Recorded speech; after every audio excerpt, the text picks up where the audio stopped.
Yeah, this was some throwback from the past. Good old Apache. This is Academy of Tone number 68. 68, indeed, yes. Yeah. Welcome along.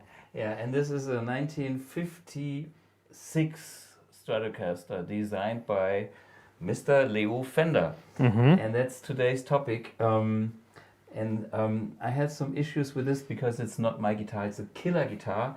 But can you hear this? It's not in best shape. So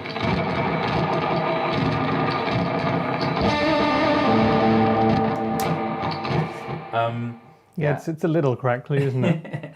yeah, so anyway, but today we want to talk about, well, the legacy and the big history of Leo Fender, who changed the world of rock and roll music and more. Yeah. As an inventor, designer and stuff. And by the way, I'm wearing this jacket because it's so taste-free. And I was wearing this jacket back in the days, I think it was in the early 90s, when I had this guitar in the studio and with a band called the Rainbirds. We have a picture of me being 30 years younger, maybe. Yeah. So Yeah, and I just said to Thomas upstairs as a joke, wouldn't it be great if you still had that jacket because you could put it on to play the song? And he was like, well, you know what? yeah, It's right over here, so Yeah. perfect. here it is. And I think some people on the chat recognized the jacket somehow. Oh, yeah. Okay, cool. So very good. Well done for doing that if you did. Yeah, so this is my snake skin jacket from like the early 90s. Stage gear or stage clothes. Okay, but let's go back in history, and maybe we have to tell a little bit about the background of Leo Fender, to understand how somebody came along with all these great ideas. Yeah, we should also say at the very start that the reason that you wanted to do Leo Fender today and speak about him today is because yesterday, if I'm correct, would have been his birthday, right? He was born Absolutely. in, I think, 1909. So 1909, so 100 and whatever years. yeah, he would have been 112 this Yeah. year, but sadly he's been gone since 91, I think he passed away. Funnily enough, today he passed away. It's my birthday a couple of years earlier, Ah, but it's exactly my birthday. So if you look that up, you know my birthday then. Anyway, but yeah, it is a historic day, and this is why we came up with the idea of Yeah. talking about such a big, influential man. And at the end of this episode, I have a nice interview with Trev Wilkinson, who actually knew Leo and also worked with Leo Fender. And he gives his insights from his time when he was living in California, kind of around the block, and from what he could learn from him, Yeah. and the projects they have done together, plus all the side stories, which is very interesting and entertaining. Because you never met Leo Fender himself in person, did you? No, I only might have seen him like being on one of my first trade shows, but I think I knew Jim Marshall, because we were kind of in the same area on Frankfurt trade shows, but it's like such a man, I would never go and have a photo with him. It's like, I met Jim Marshall a couple of times, and actually we spoke too, but we spoke on the toilet, like, I'm the guy here, yeah, I heard you, and blah, blah, blah. So this was all kind of nice and friendly, but I was not like, hey, Jim, can we do a photo kind of thing? So, and I probably have seen Mr. Fender, Leo Fender, at a trade show, because he used to be at Frankfurt trade shows too, Yeah. in the very early days. But I was never like in personal contact, so maybe, yeah. But to me, the the heritage and all the stuff that he invented is so massive. It's like, you know, I'm a Strat guy and he invented that instrument, and for me it was interesting, and I was curious to find out about his upcoming and his background, and of course I knew a little bit, you know, of information, but preparing this episode I was researching a bit on Wikipedia and watched a few videos, which was even more interesting to me nowadays when I can look back a little bit about my history and having a company myself. So the funny thing is, what I read is that he was always into technology and electronics, but his first professional job was bookkeeper. Probably I should have done that too. Then I would be a richer man, but I don't care about that. But he knew numbers as well. On the other side, when I read about his history, he had like an electronic shop for like stereo systems, selling music on whatever vinyl, and even then growing the business with like PA systems. And so naturally the whole thing was getting from like a more or less a sales perspective into building their own PA systems, and then getting in contact with artists with the Hawaii steel kind of the lap steel lap guitars, steel. Yeah, and that was kind of his personal thing. He himself wasn't a guitar player. I read that he would play a little bit of piano, but he wasn't a guitar player, so no chops there. But he was very interested in music, and he always had a great relationship with his artists. So he was always impressed about artists when he listened to players in general, but especially those that played his instruments. He would really listen to what they told him, what he could improve on the instrument, or so he was naturally interested in getting the musician's point of view. And I think that's a very important element, and that reflects also on his designs. I can tell as being a musician. So it's more than just a technician that comes up with an idea and makes a solution, and the musician goes like, oh, what the fuck, you know? Maybe it does the job, but it doesn't feel pleasing. And when you look at the Fender instruments, especially the guitars, I mean, this is, you know, body contour shape, which came later, but you know, all that stuff is tailored to the hands and the body of a musician. Yeah. And that tells the story. It's not just like the other aspect that he was strong at, being a perfectionist in making manufacturing more effective. You know, his basic idea of the solid body guitar was to simplify the instrument. You know, before that, we have a beautiful Tele here. Oops. Okay, that's my 64 falling. No, this is a 1953 Telecaster, which is kind of the result of his first broadcaster, then no-caster. Well, he called it broadcaster, and then back in the days, television was the big thing. And broadcasting was a protected trademark name. Wasn't it something like Gretsch had some drums that were called the Broadcaster or something, and he had to change it? Yeah, something like that. And therefore, there was a period of the no-casters. He didn't have a name on the headstock for a few years, for maybe a year. Not to get into this kind of conflict. Yeah. And then finally he went for the name Telecaster, like television. And yeah, this is what we have here. And when you look at this beautiful, simple instrument, you can see, the first thing is, maybe you can see, the neck is just a straight kind of thing.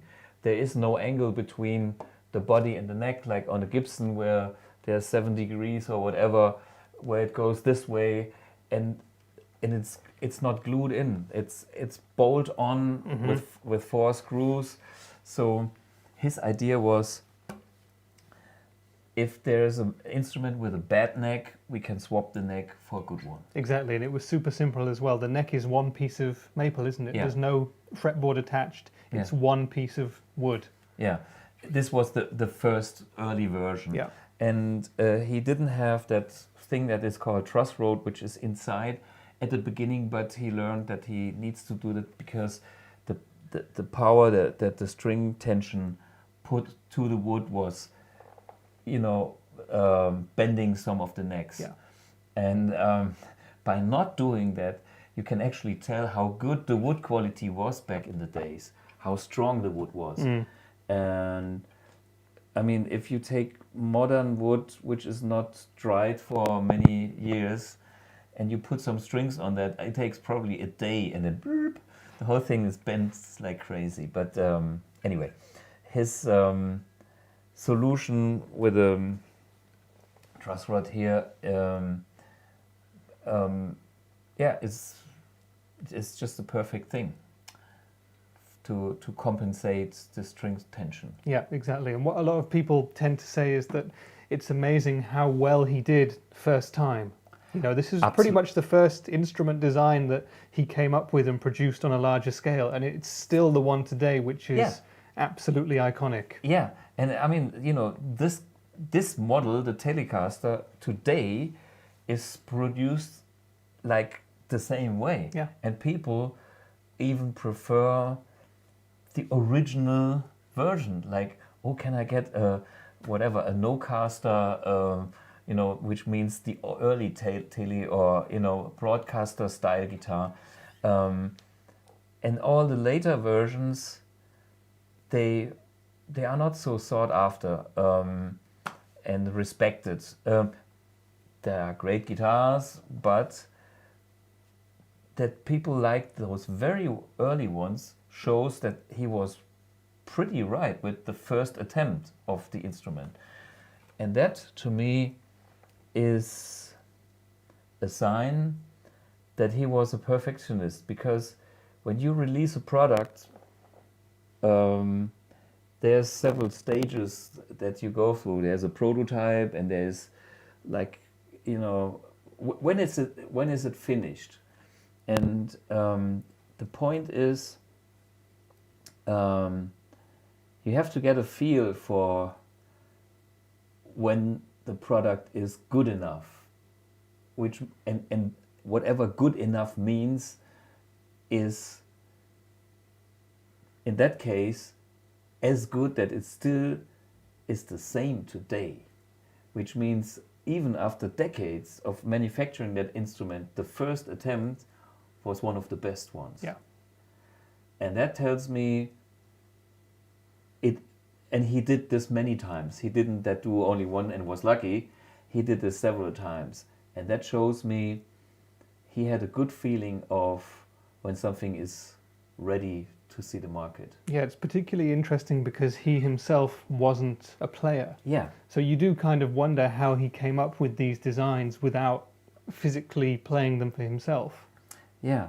Well, I think one of the big input sources were the musicians he talked to, or his musician friends. Yeah. And then he could abstract this input into a vision. I can see a lot of vision things.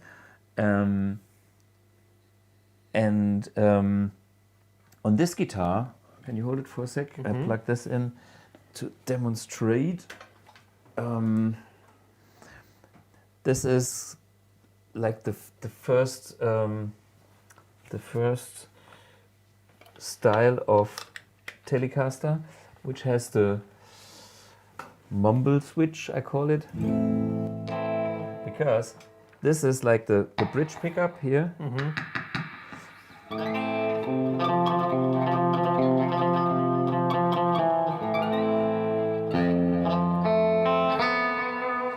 This is the in-between position.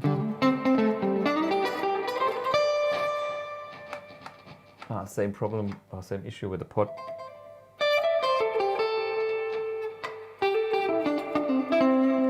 And this is the neck, and this is totally mellow, using a capacitor on the pickup, but this was the bass. This guitar existed even before the electric bass was on the planet. So they had kind of a switch to go from bass to guitar. You know, they go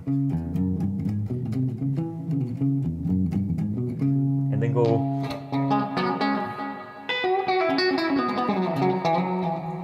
and back to the bass.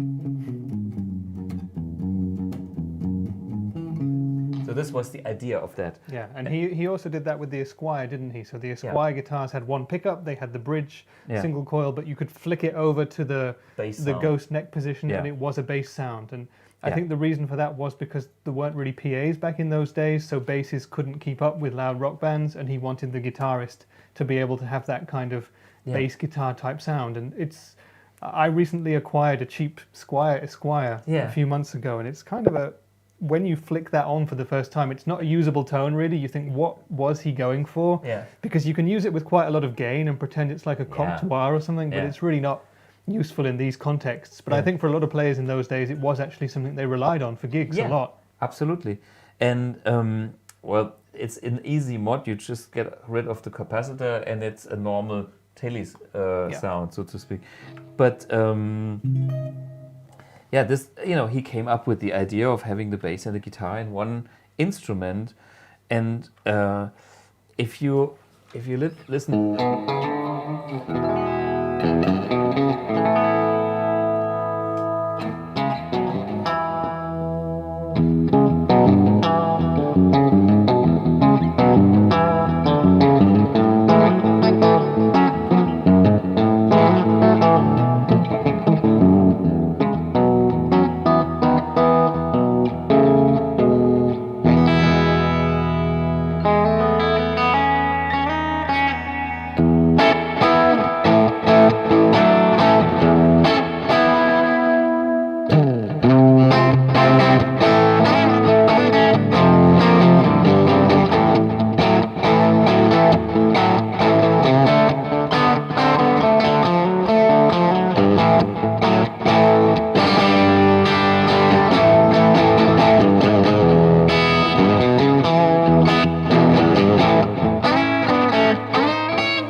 Character. What a sound. Can we maybe get a little viewpoint of what settings you're using on the amp one there, just so people can go after those tones? Yeah, it's an easy one. I play the clean channel and it's on 8 currently. Oh, the bass is still on 10, the middle is on 5.5, and the treble is on 5.5, and the treble was all the way up. And this is, you know what? I get rid of the replex which I had for the intro song. By the way, I can show you this one. It's just like this was the replex echo bypass, and this is. So you had the dual head delay was on. Yeah, exactly. This was what I was using. So let's. Before we move on, we get a lot of questions about this. Is there any way to get the tube replex sound in a more modern, more practical, more affordable pedal? What recommendations would you give there? I tell you, I tried myself because I love the replex, and it is that sound, and it's so big. It uses so much real estate on your pedal board, and I tried myself, and the answer is no.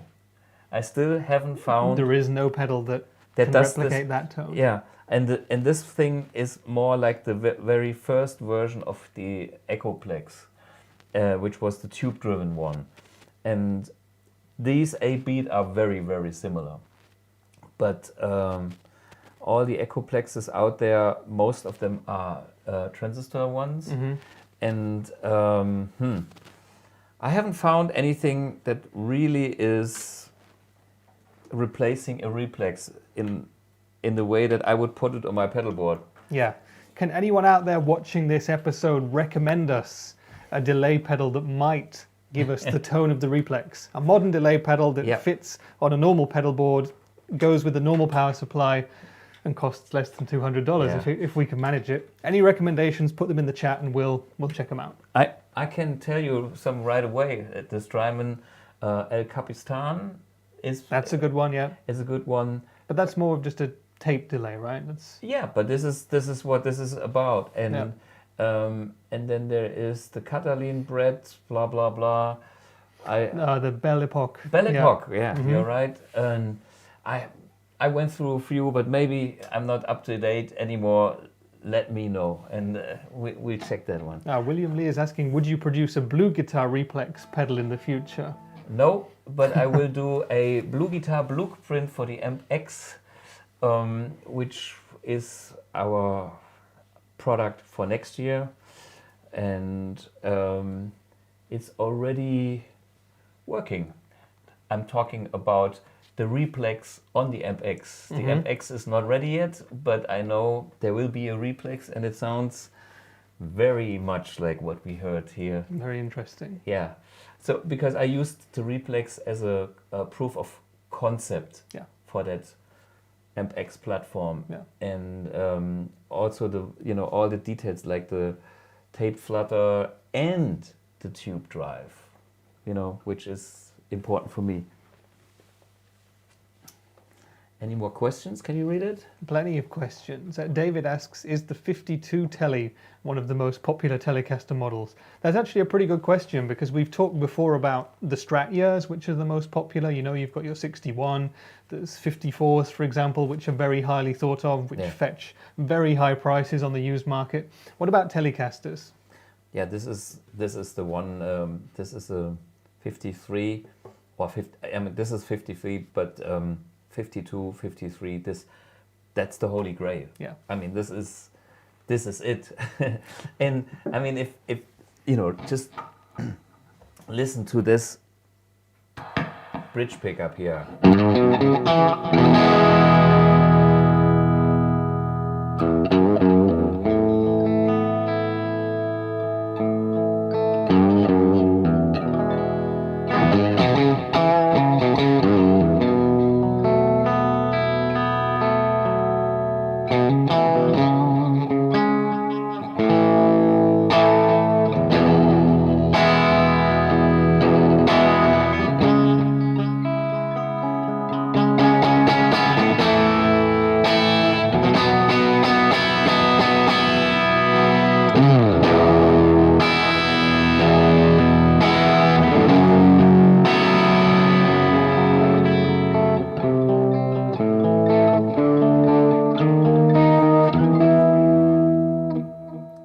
Jimi Hendrix, but never mind. I put the clean volume on 10 at the end. Let's go back for a cleaner setting. Like.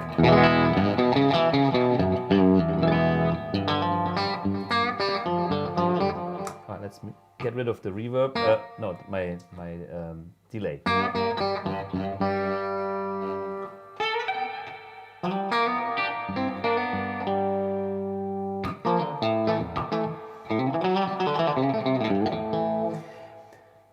This guitar is hard to play because it has original frets and they are skinny. Yeah, they're tiny. They're tiny, and it's like if I do this bend, it's not possible. I mean, if I play my frets or any other guitar in this room, I can do it. Yeah. So forgive me for playing that shitty. If I play regular chords, I can still do it. But you can hear.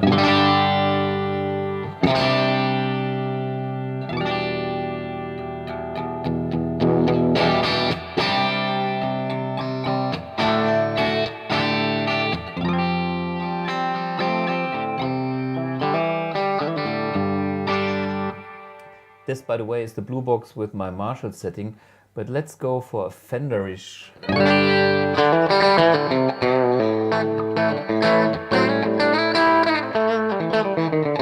know, a little mid-nosy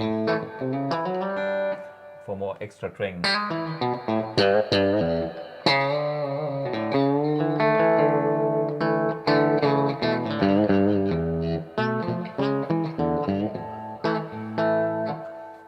I think that's a great sound. Yeah. I love that sound. And by the way, you know that trick if you play that G chord with the F sharp and bend that up? Bend it up, yeah. That's a natural thing.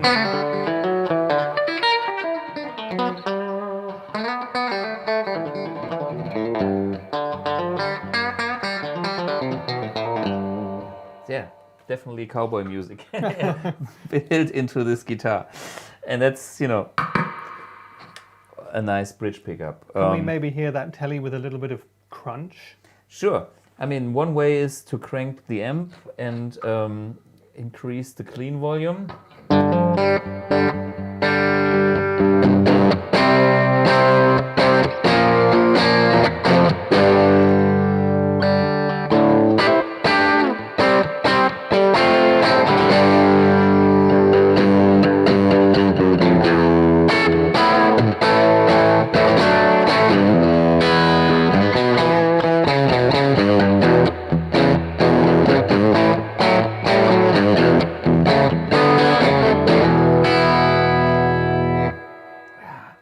You know, it's so huge and it's so twangy and it's so big and dynamic, you know, it's like...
That's the clean channel, and I go on the vintage channel, have less gain first, you know, and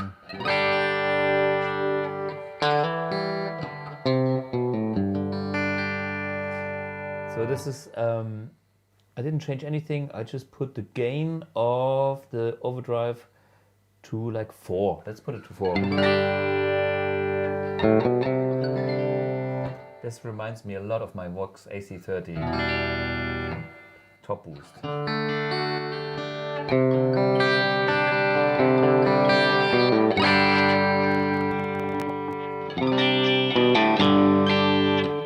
the way, this is the correct speaker for it.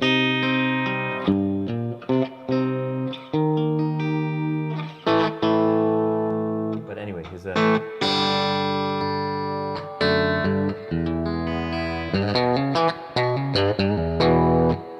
And now we can go up in gain. 5, 6.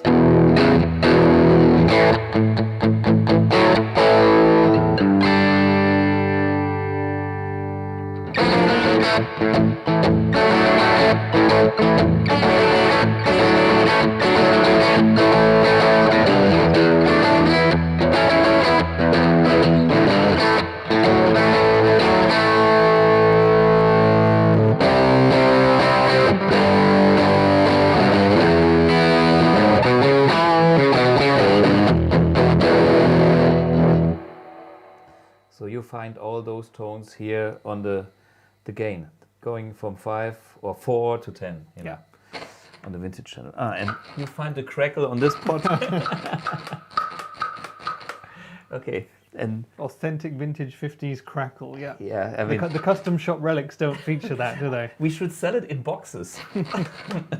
You know, open the box and have that noise. It's the opposite of WD-40. We sell like a crackle fluid or something. Yeah. That's a good idea. Put that on. Oh yeah, to make fakes even more authentic. Yeah, exactly.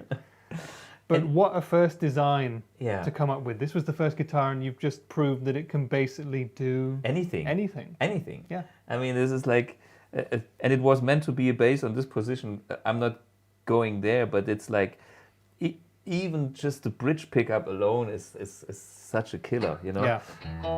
And when I go in the middle position here, that's like, nice. Yeah. Acoustic quality.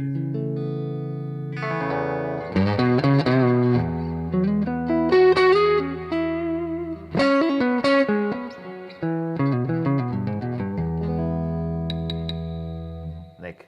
And then the humble one. Mumble. Yeah. Just, you know that this guitar is really good. I play the one that I own, and it will, we have to cry because it's like,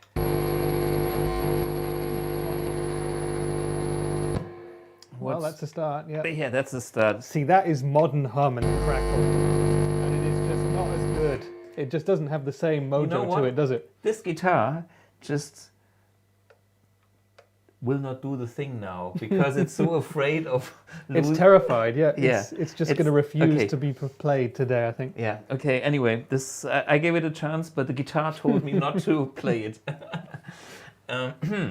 Okay, this happens if you're next to you know, one of those real good sounding ones. Yeah, that's the Telecaster, but well, the next thing that Leo brought out was the Stratocaster. Yes. And we have a little drawing that he put into the patent for his design. Especially interesting is the tremolo, which is a vibrato system, but to avoid the conflict of naming it correctly, which he knew, he used the word tremolo, not to getting into legal conflicts again. That's weird, you know. Somehow we all use the wrong word just because there was a legal issue with the name. Yeah, now tremolo means, well, to lots of us it means two different things, but actually calling it a trem when it's a whammy bar, it's wrong. the wrong term. It's wrong. Plain and simple, yeah. Yeah, and the thing about that, everybody uses that name, and yeah. Don't think Trev Wilkinson does. Maybe he does. Maybe when he's not getting interviewed, he uses that term, and then he switches on the style when you talk to him. Yeah. Just before you go into the Strat a little bit more, Yeah. I got a really interesting question from please. Jason asking if we prefer top loader tellies or string through body, and I think that's a really interesting question. You can see that this one, I don't know if that's original, but it looks like it's been done to give you the option of both. It's a string through body there, but it's got recesses at the back of the bridge there where I'm into these you could string it. String through bodies, guitars. That's me. That's my water. I have the sparkle. Yeah. Is this yours? Or? No, Oh, you got, okay. mine's down there. Okay, cool. Cheers. Anyway, I'm the guy that wants this string through body designs. Yeah. Don't ask me why. It's just listen to the sounds. There's, you know, what else do you want when you heard that guitar? I mean, don't change it. Yeah, exactly. Yeah. The sound was there, you know. Yeah, for me as well. For me, I don't have a Yeah. specific favorite there, but now I come to think of it, all of the telly type guitars that I've ever had have been through body, and Yeah. I'm guessing there must be some kind of a reason for that. Does it give extra sustain? Does it provide extra tuning stability maybe? I don't know. You know, my theory is the string vibration has to get connected to the body in a way. And of course it's the saddles, but anything that adds connectivity or connection from the two elements helps the tone. Yeah. And nothing should rattle and nothing should move. And for some reason that does the job. Yeah. And Leo was a clever guy because he did it right. There's nothing, there's no rattling, there's tons of connectivity, and this is why the Tele is probably still the most dynamic electrical guitar. It's the original design and it's the most dynamic thing. I mean, you have guitars with more output, yes, because they have whatever humbuckers in there. But the nature of string dynamic transferred into, I'm talking dynamic, which means from very low to very high. I don't know any other guitar that does it like a Tele. Yeah.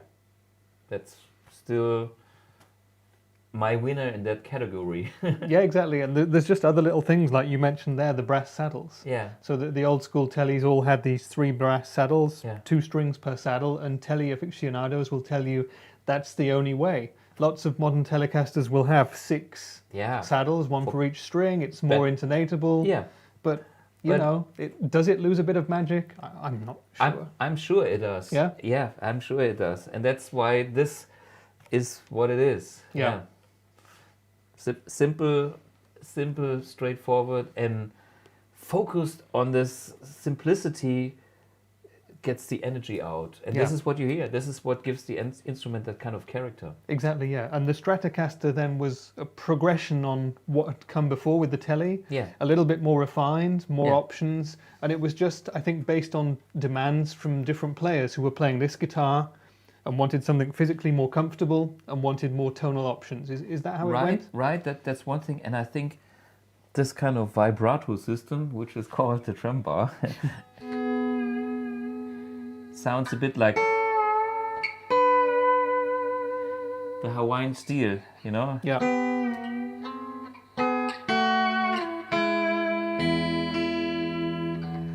And then, you know,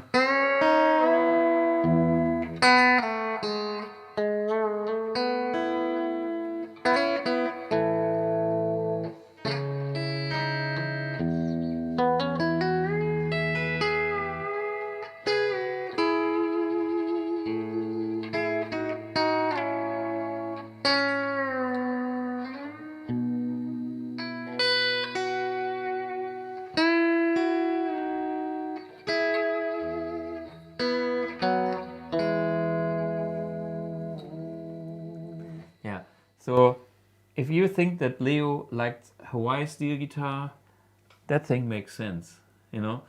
So there were some other vibrato systems on the market before that, but him as a lover of that kind of music, he thought, I need to make a guitar with that feature. So I can have my friends playing on my instruments that, you know, I think that must have been the thing that was bugging him. I don't know, but you know, if you like that kind of music and you build something, it's like, oh, nobody's playing my guitar for that. You know, you probably go home and think about it. Yeah. And he did. And it's still, up to this day, one of the best for me sounding first, but still it works. It's the intonation, if you know how to set it up properly, you can get there. I mean, this is totally original. It doesn't have a raised string tree here. What year is that one again? 56. 56. Yeah. I know 54 Stratocasters too. Unfortunately, I couldn't get one for today. Maybe in another episode I can show you a 54 one day. But this is a non-raised string tree, which kind of keeps the strings down. For me, it's not 100% perfect because the angle of the strings is getting too sharp downwards. And this is where you get the friction thing going. If you look on my 61, what? Okay, this is the good old power supply of the Replex that makes all that noise. see, this is without it. Anyway. Alessandro asks, could you get those vintage teletones that you've just got using the low gain mode on the Iridium amp? Would that work? Well, it depends on how critical we are. You can go towards that direction, yes. But hey, a Mercury is a Mercury and an Iridium is an Iridium. And it's not like the Iridium can do exactly the same. I mean, if we are in this kind of quality, tone quality discussion, I would say probably we can get somewhere, but we don't get to the real deal. Yeah. Because the Mercury with the kind of vintage instruments is the real deal. I mean, I put all my heart and knowledge behind this product to get there, you know, and the Iridium is a killer amplifier, and it is also very versatile, and to me it is well, me and this amp, that's the match in heaven, because that's my personal combination, single coils and that. When I play humbuckers, it's like, oh, I'm torn between the Mercury and the Iridium. It's like, man, the Iridium, it's the clarity and what it does with humbuckers. I personally like the Iridium for that. So that's my personal connection with this amp. Some players like the Iridium even with single coils. But I think this is, the percentage is a bit less. But you know, guitar tones in general is such a personal thing. It's like shoes. Everybody has a different foot shape and needs a tiny little bit, you know, different shoes, and you have to connect with the whole thing, and it all comes down to your playing style and what amp you grow up with and where you develop your dynamic and tone. And so I would say give it a try. Me personally, I have found my setting is I mean, for those tones, it's a Mercury. Yeah. That's me. If you make this sound, there are people that make sound an Iridium perfect for that as well. But I would say it's the minority. That's the way I would say. Yeah. And technically, there are options to go there with the low gain mode and tweaking the knobs. But you know, it's like two horses, and you know, the one horse is like a real racing horse and has a different character, and the other one is a very trusty, solid horse. And that's you know, it's two characters. Yeah. Yeah. And it's what you make out of them. That's basically the you are an important factor in the game. I mean, we talk about amps or guitars, and of course they have character and this inspires you. But if I would be a different player, I would probably take a different guitar, you know? And so the player is kind of the master in the whole game. The amp and the guitar offers you something like the horse, and your job is to find the right horse and then tame it for your thing. And the more temperament the horse has, the more you have to work to get the whole thing. But if you get there to the right level, it's fun. Yeah. And that's guitar tone. Yeah. So to come back to the Fender horses then, we've got two legendary steeds here. Yeah. And you went towards the Stratocaster, of course. Absolutely, yeah. Here I was just showing my raised string tree now. Can we show this?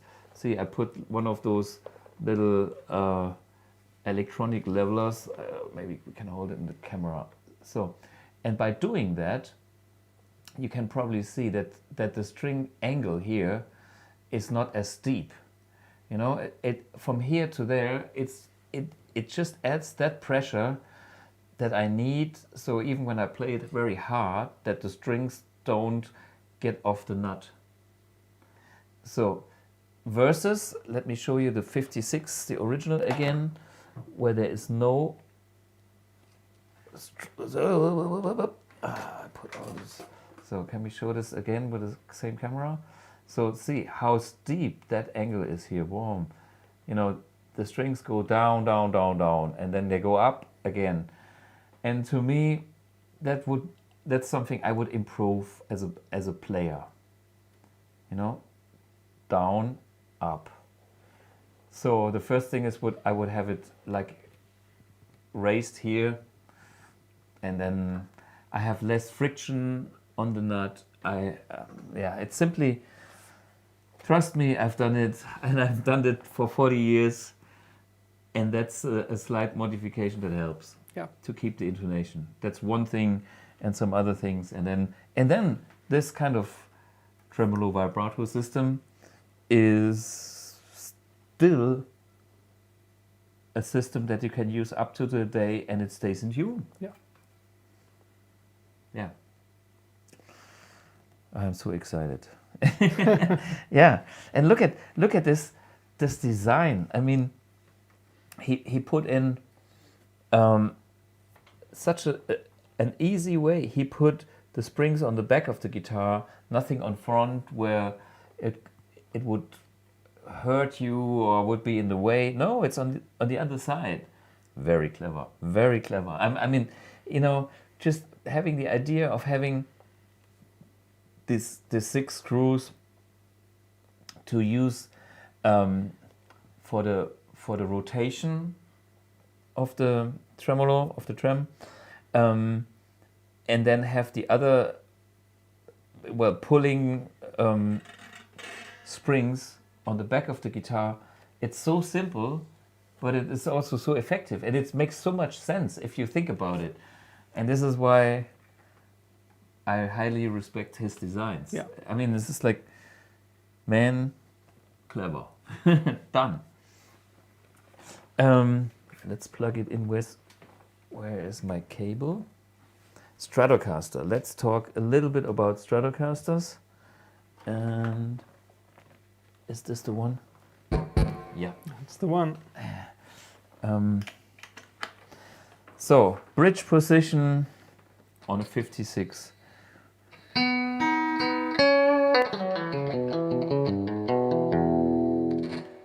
It's a bit skinnier than the Tele, you can tell. You know, the Tele has a bit more masculine low end. Mm-hmm.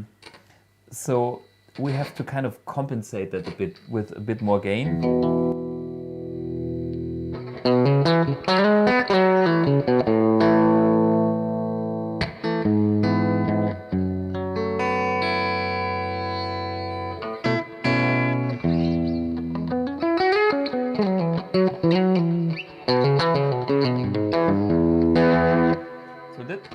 This guitar has a lot of wood sound. Wait a minute, I just put it here. Mm-hmm. When I get the reflex out of the way so we won't scratch anything. What's your opinion on hardtail Strats, by the way? They are more towards the Teles, Mm-hmm. because they have a similar concept. I mean, body through Yep. strings. Yeah. But for me, you know, a Strat.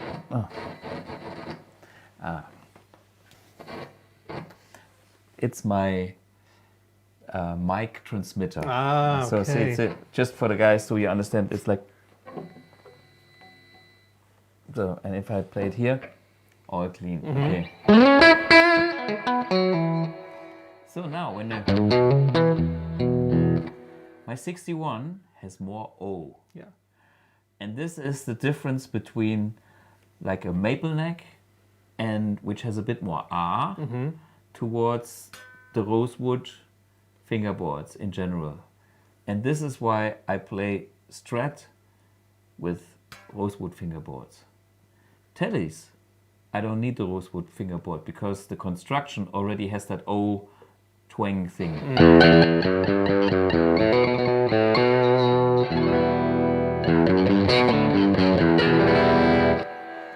Let's go back for the Tele, just to show you what I mean. Da-ba-da.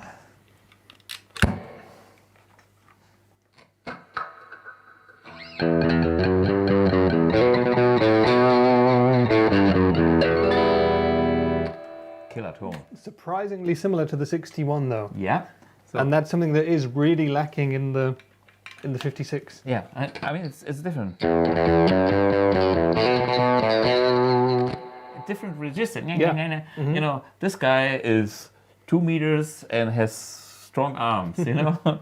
And the 61 comes close. I mean, this guy is still more powerful. Yeah. But this guy is nicer. You know, he doesn't have the punch, you know.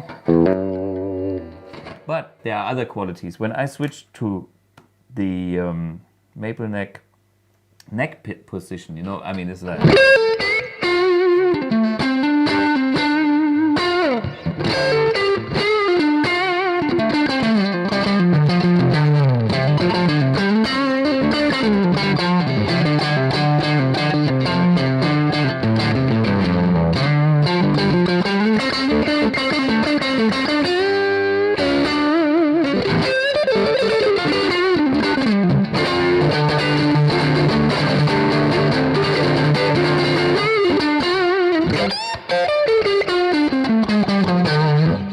So, just for fun, I play the same thing on this neck pickup, which also will be great, but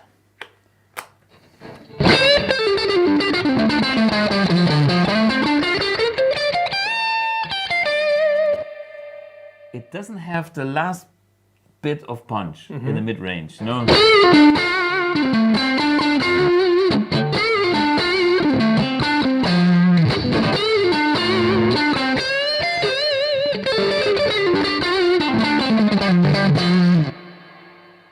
I go back for the 56, and this is where, you know, every guitar has a sweet spot, and that's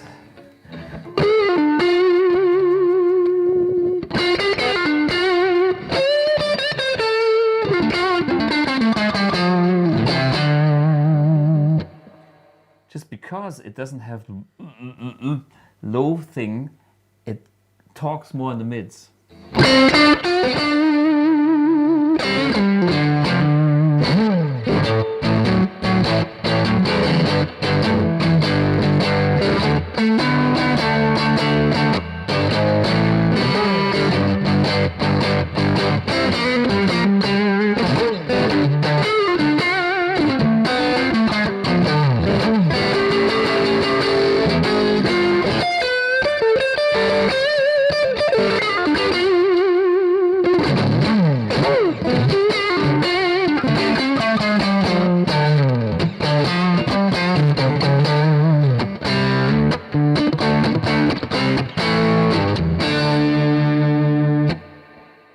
Yeah, to me there's some magic in that neck pickup.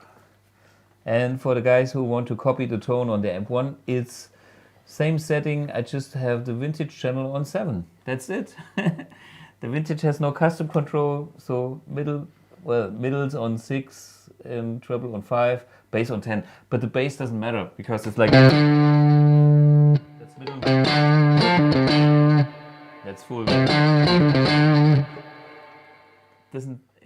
It's not important for that kind of sound. It would be if I had another cabinet, like a Marshall type cabinet, but I'm using a Fender type cabinet.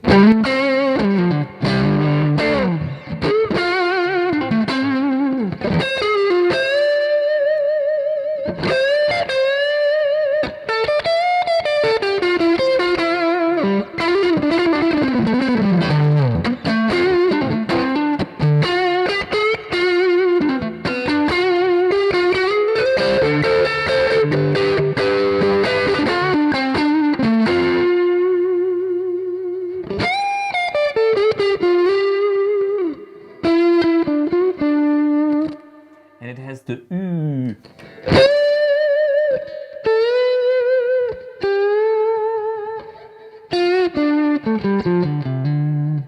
Yeah, that's the magic of the neck pickup.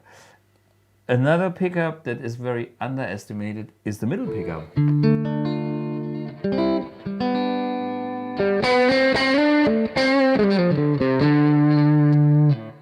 Again, neck.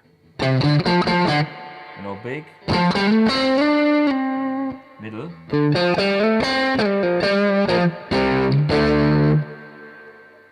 it is it is such a balanced pickup.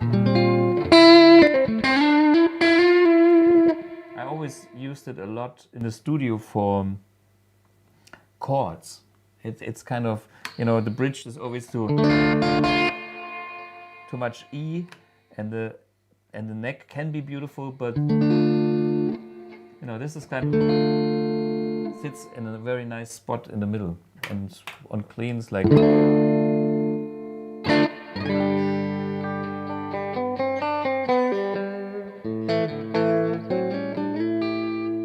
Yeah, it has something of a Tele still, but it's a sweeter guitar with some other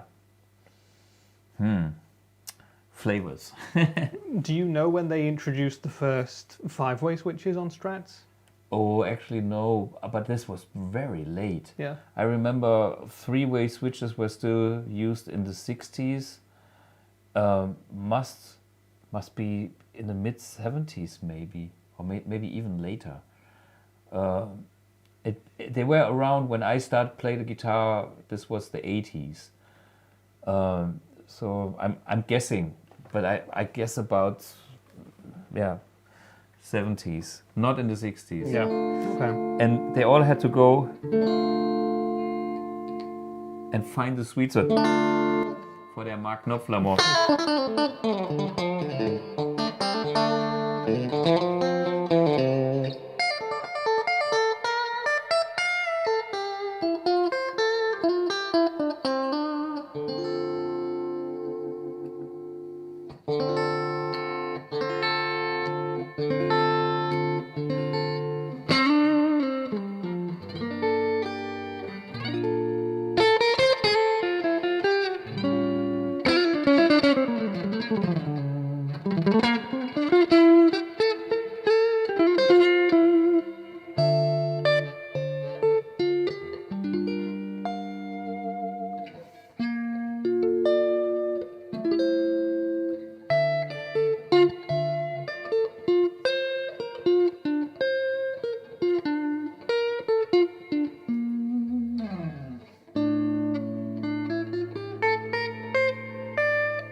Good old Wham. Yeah, but so many iconic sounds coming out with the Strat. Yeah. I mean, with the Tele, you get that massive sound, but a couple of people have commented as well that they hear the iconic tones of individual players coming out when you play the Strat. So Yeah. Knopfler, for example, and Gilmour, they're hearing. Maybe that is a thing, because I think there are more individual iconic tones associated with the Strat than with the Tele, which, for example, is associated with country and Nashville sounds. Right. But are there many other players where you specifically think Tele? I mean, there obviously are some, but not as many as Strat.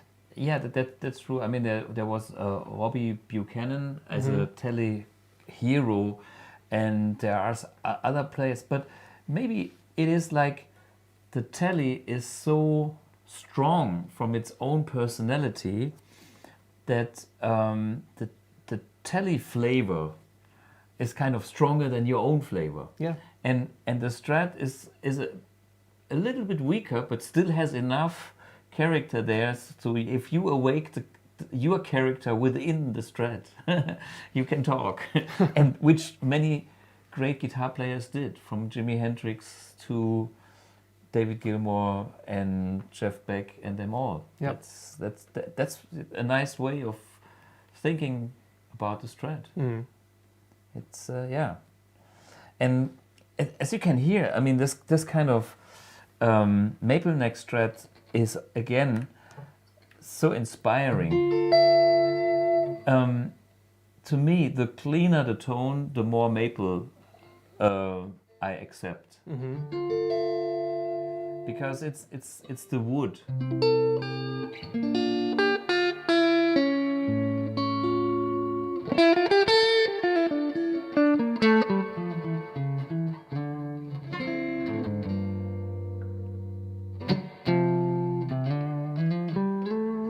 Just compare it to my 61, and then maybe we understand the difference in The Strat magic.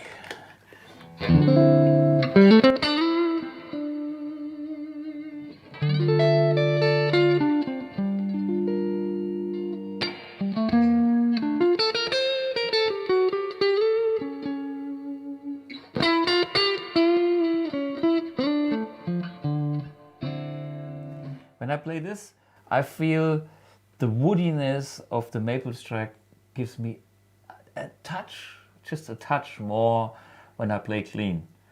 But as soon as I switch to overdrive, which is my territory, to me personally, the rosewood neck wins. That's me. Okay, but this is, you know, if you are torn between the two, which one should I play? Yeah, listen to that element, and you can decide. Anyway. Yeah. And that's the cool thing about, you know, Fender's Strats and Tellies as well. Yeah. Something that I think Poo Ninja mentioned earlier, that they're sort of modular designs as well. They were built to be super easy to build in different styles. You know, you'd get a batch with maple necks, you'd get a batch with rosewood necks, you'd get different kinds of pickups, different materials, and it all fits because the system is modular. Yeah, I mean, if you look at the Telly, they started with that, and then they had like only one pickup. Then in the 70s, they introduced some with Stradlaver designed humbuckers, and then they had the F-hole ones with hollow body, kind of in between. I don't know what they are called. They're called thin lines. Thin lines, yeah, exactly. Yeah, I think they came in the 70s, and they're all nice guitars based on this one particular design. And the only thing I would blame Fender not having done is the Super Strat, because Ibanez with their gems and they kind of took the market away from Fender doing the Super Strat, and which actually came from a Strat. If you look at Eddie Van Halen's Frankenstein, it was Fender parts, basically putting a Gibson humbucker in there, but even Fender did humbuckers at that time, so they could have done it themselves. Yeah. But I think Leo Fender was probably not interested in the kind of music that was behind there, and maybe too old, you know, because I think every personality has kind of a sweet spot in their life as well. Sure. And he took, you know, the totally ancient past from weird old designs to the modern level, and then of course somebody else took that level and put it to the Super Strat level. Yeah. Which is less Hawaiian steel guitar. I mean, these guitars still have the Hawaiian steel element in it, and this is why the name Fender suits the guitars pretty well. And then when you go for like a modern Super Strat, the balance is changed towards more aggression and less Hawaiian steel and more something else. Yeah. Yeah. Oh, yeah.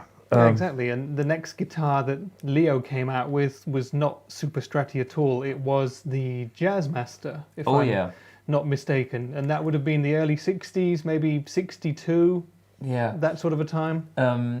The Jazzmaster, I don't have a Jazzmaster, funnily enough, was used by the surf guys even more than by the jazz guys. I think for me the guitar was too complicated with all these little switches and stuff.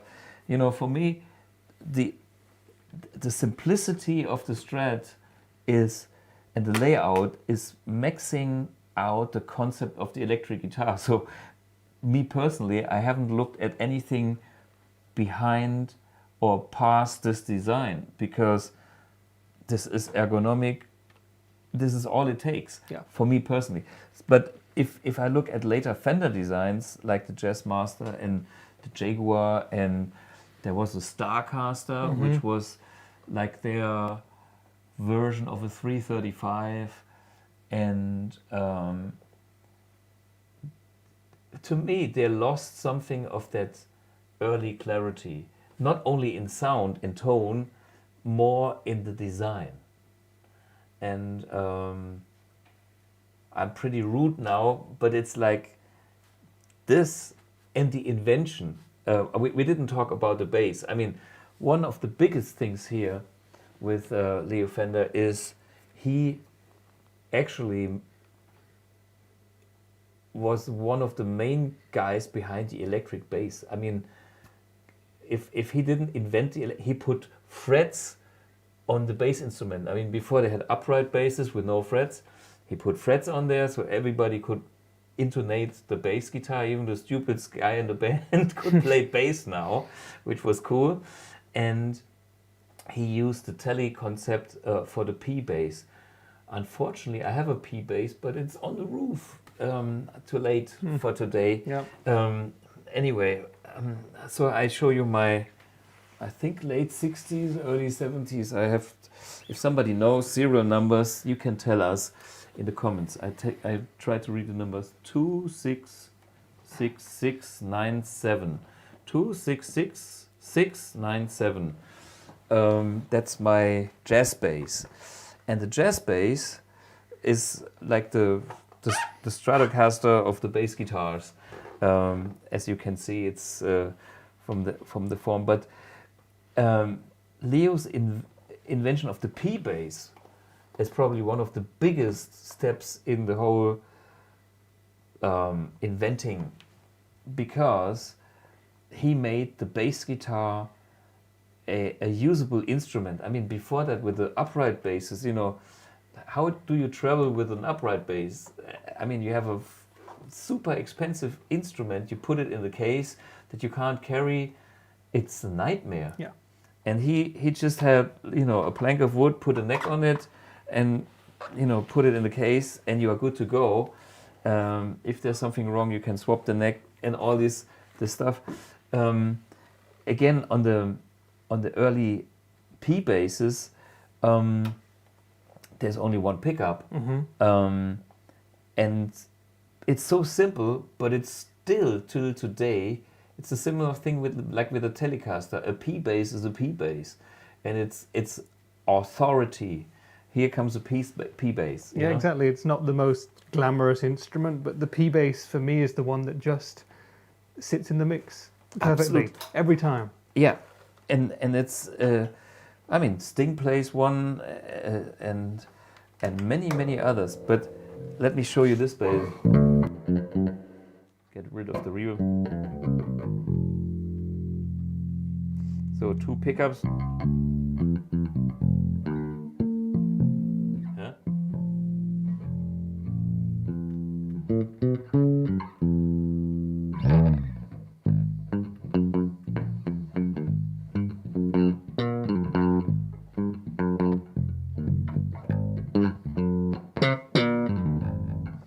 Or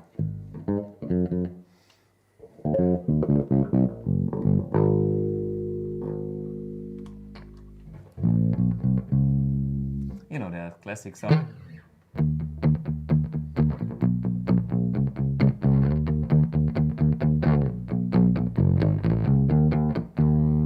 Yes, a very versatile bass. I'm not in the bass mood now.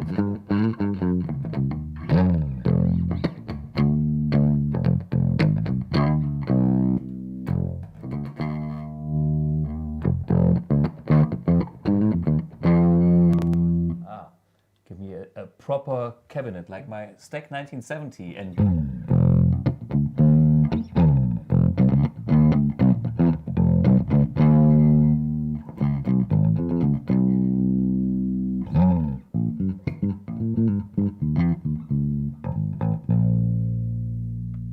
yeah, that's a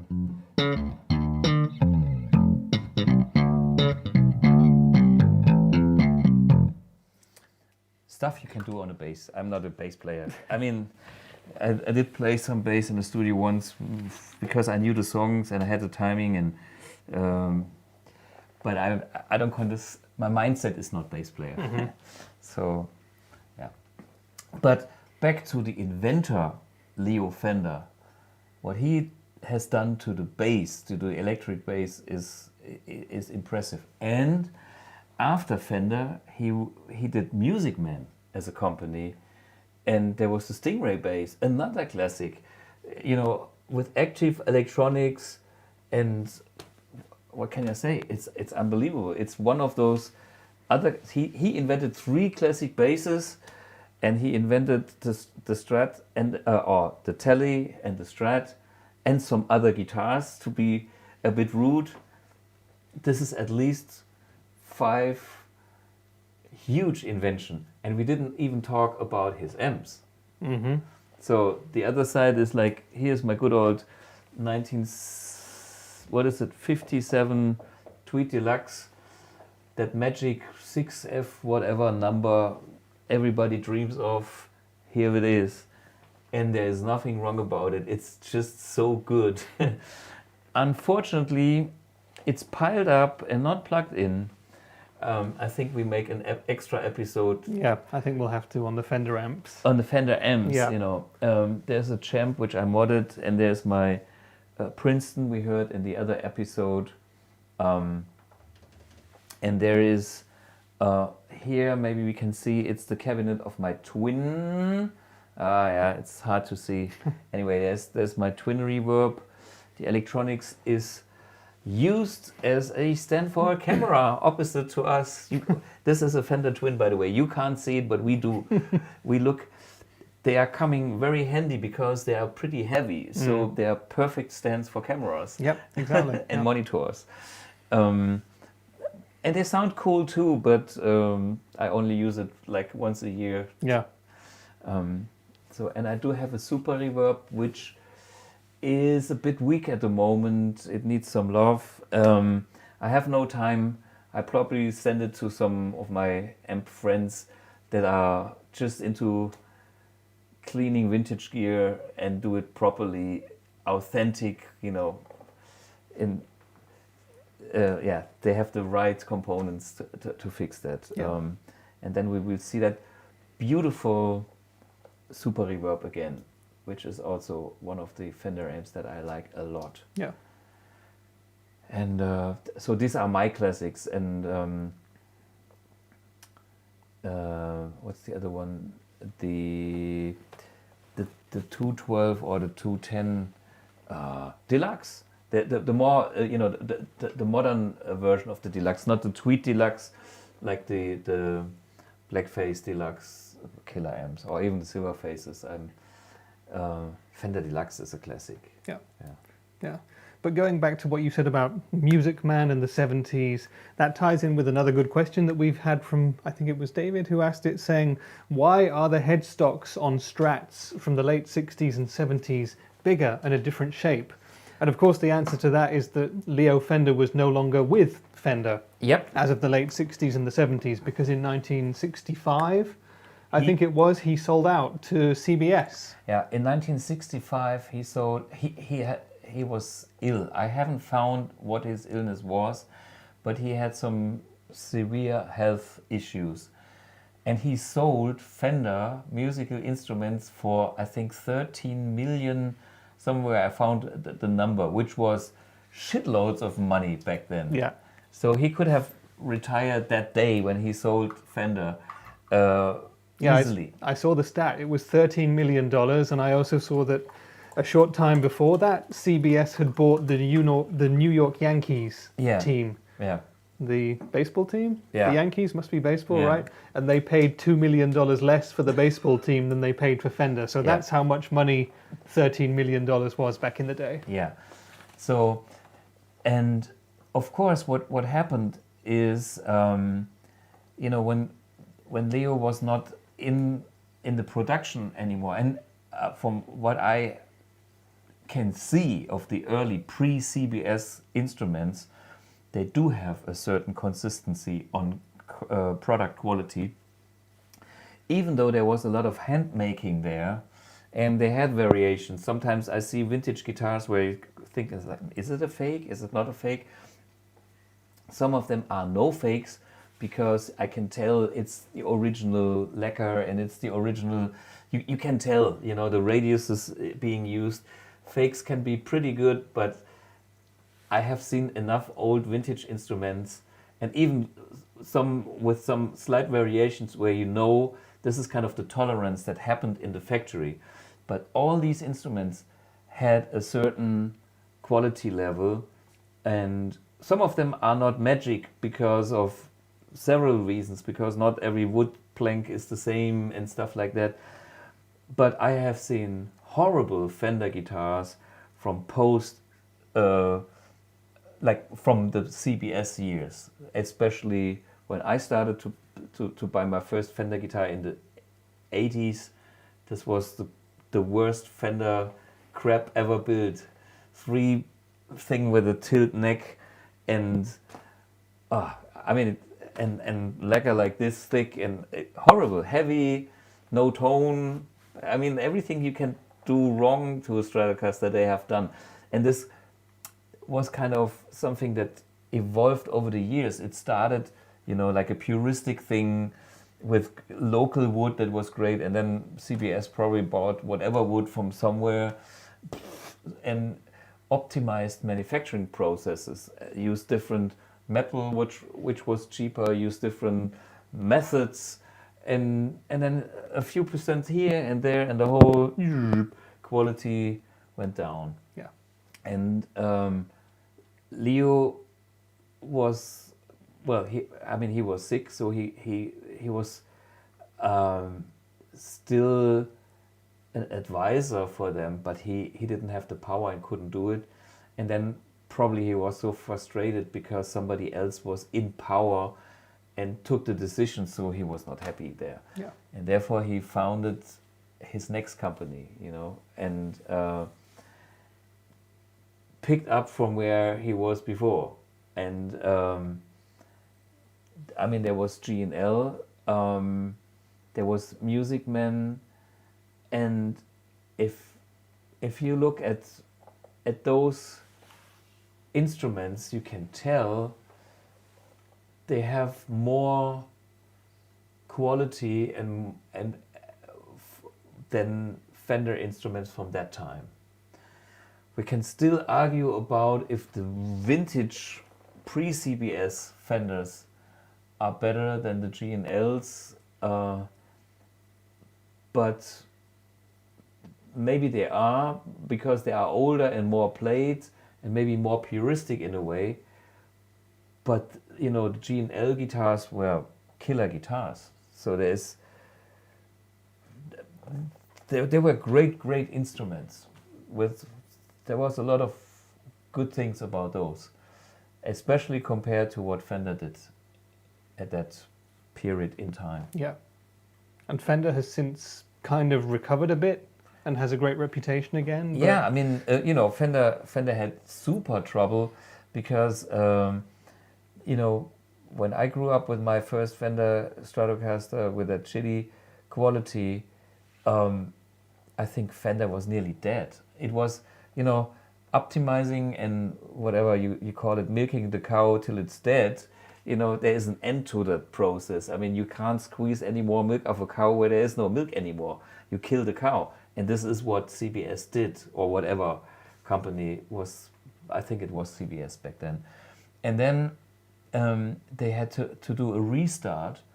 And the first thing that had a good quality was Squier, because Fender had other manufacturers building guitars for them, and one was a Japanese manufacturer building the now very precious and sought after Squier GV series, Japan Vintage Series. And I had 3 of those before my 61 Strat, and I could tell between my original Fender and Squier, the Squier was the better guitar, the much better guitar. Yeah. And so the Japanese had a good, consistent production quality, and the design process and the lacquer and all that stuff was to the vintage spec, Japan vintage. So they knew they had to go back to their start and rebuild the Fender company from scratch.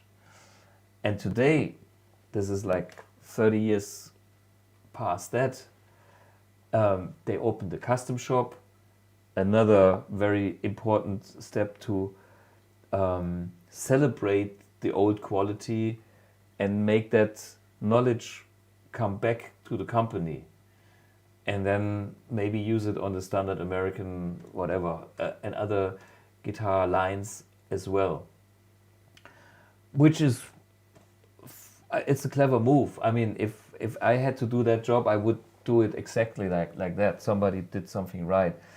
The only thing that I see is like they're kind of stuck in their iconic thing. So every year there's another Fender, whatever, Stratocaster with black knobs and white pickup, or white pickup and black knobs, and you know, how many variations can you do? And I'm sure Fender has a software program to to design them for them, and then some guy goes, oh, this one is next year.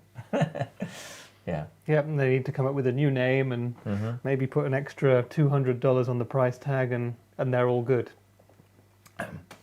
Yeah. And there's one thing about the custom shop. As much as I like what they do, I found some really good instruments there. But, you know, I'm still doing my own BluGuitars because some of them, or I couldn't find that quality even on a custom shop. Custom shop are great guitars, but I couldn't find my quality, which I know for my 61. So I spent so much time on that guitar, so I know what I want. And I played a very beautiful custom shop 54 reissue.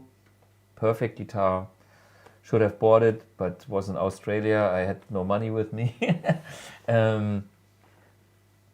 What was the city? Anyway, it's too long ago. The guitar is gone. Some Australian chap is super happy with that beautiful 1954 custom shop Stratocaster, which I still remember. And that's the point. I mean, if something is good, I do for decades. I can remember. I know how that guitar sounded like. It's like, this was a good one. So there are some good custom shop guitars. But when it comes to my guitar, I don't find this there. And therefore, I had to do it myself. And I had a shocking moment the other day when I played a gig because a string broke on my real 61. And I played my BluGuitar. And it's like, in the middle of the song, when I swapped guitars, I'm like, wow, I think I can live without that baby now. My BluGuitars have grown to a level where it's like that close. And if I spend more time with them playing, it's like we can match just like this. I had a moment of maybe I should do this. Maybe it takes a year or two, but it might happen. I can feel that coming. I mean, before, you know, you are taking that road and you improve this and that and blah blah blah, and they have always been great. But the last few I got, it's like they impressed me that much that I thought maybe I leave this baby at home one day. Yeah, it's getting too valuable. Yeah, I mean, you know, valuable. I mean, I want to have fun, and therefore, whatever, I would play it anyhow. But where's the Autocaster? It's not here. It's upstairs. That was the one that I thought, ooh, there's something in the guitar which is hard to tell a difference, and if there is a difference, it's not worse. It's maybe even better. Maybe not. I was like, wow, sweet spots in the zone, killer. But overall, I guess you would say that vintage Fenders, and I guess also vintage Gibsons, they are a step up from the custom shop modern guitars that you can buy. I would say so. And the reason for that is I spent the last 30 years, 40 years, whatever, playing real vintage instruments and being impressed by them. That's the result. It's very simple like that. And there are original instruments that don't have the magic.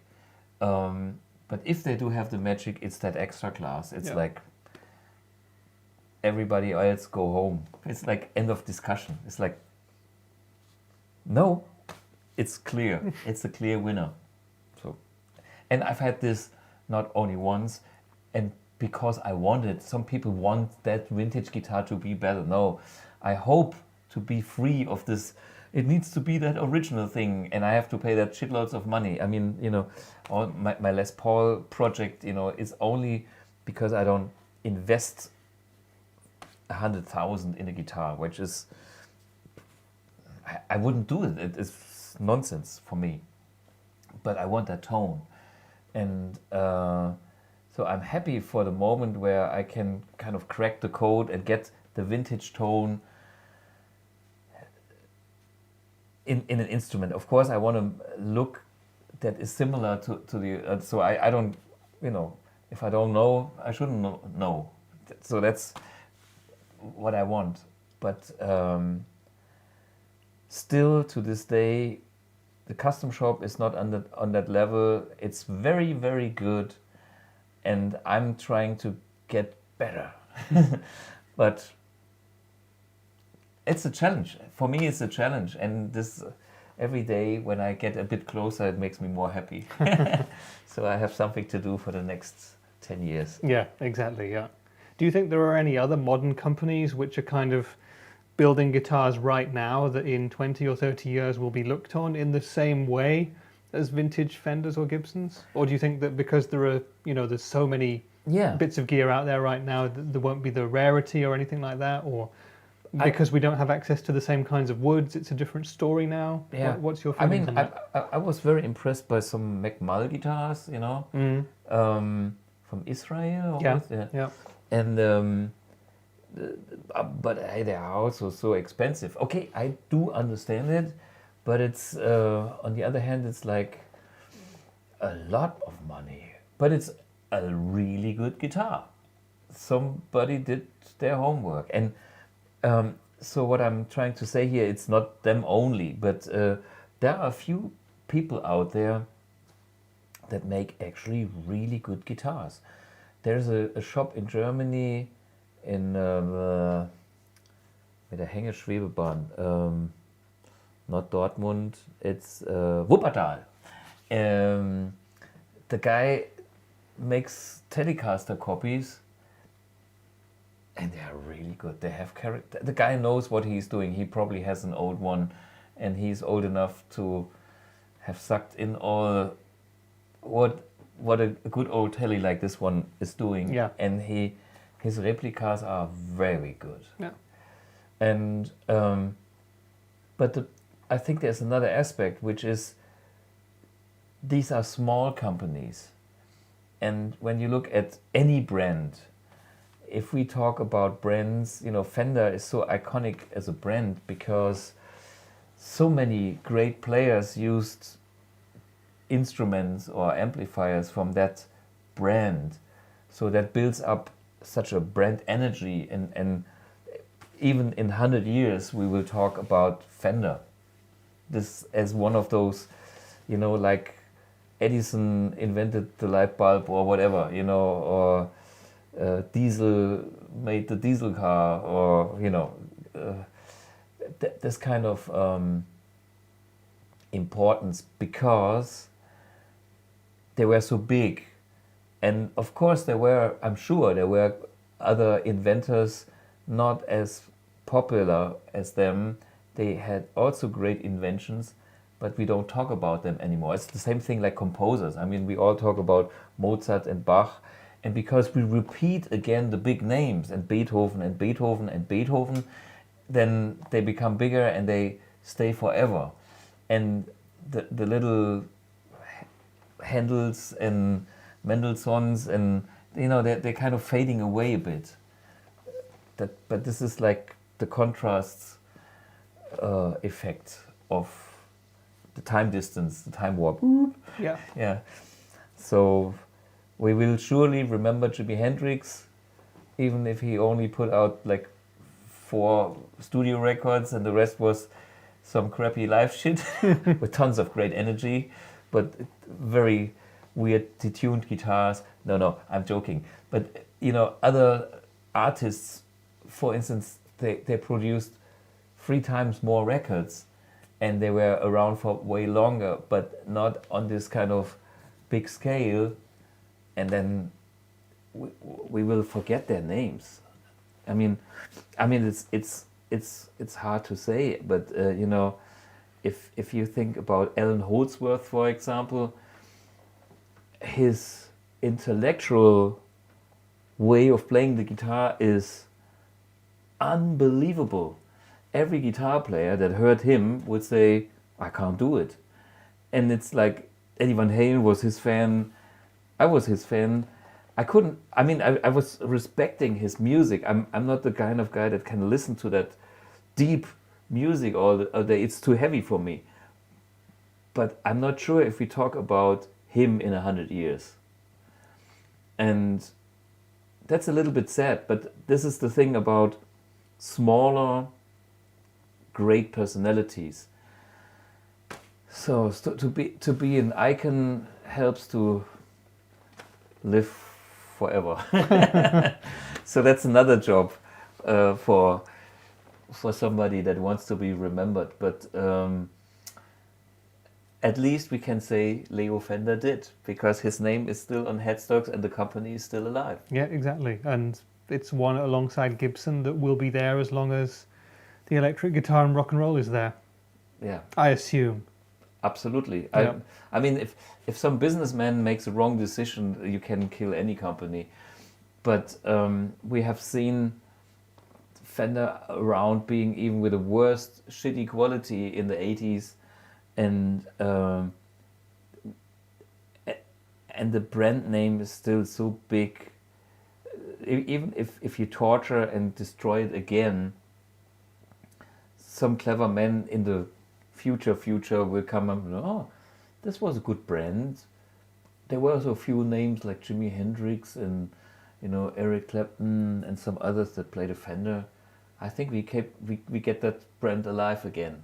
So it's this, and that's the achievement of basically one man that had the vision to get products on that level that the musicians made him unsterblich, Immortal. immortal. Yeah, and this is, I mean, the man did it, and the reaction of the players made him immortal. I mean, if he would have done all these beautiful guitar designs and nobody would play them, we wouldn't be here today. Yeah, that's true. We would probably have different amps, we would have different guitars and a different talk.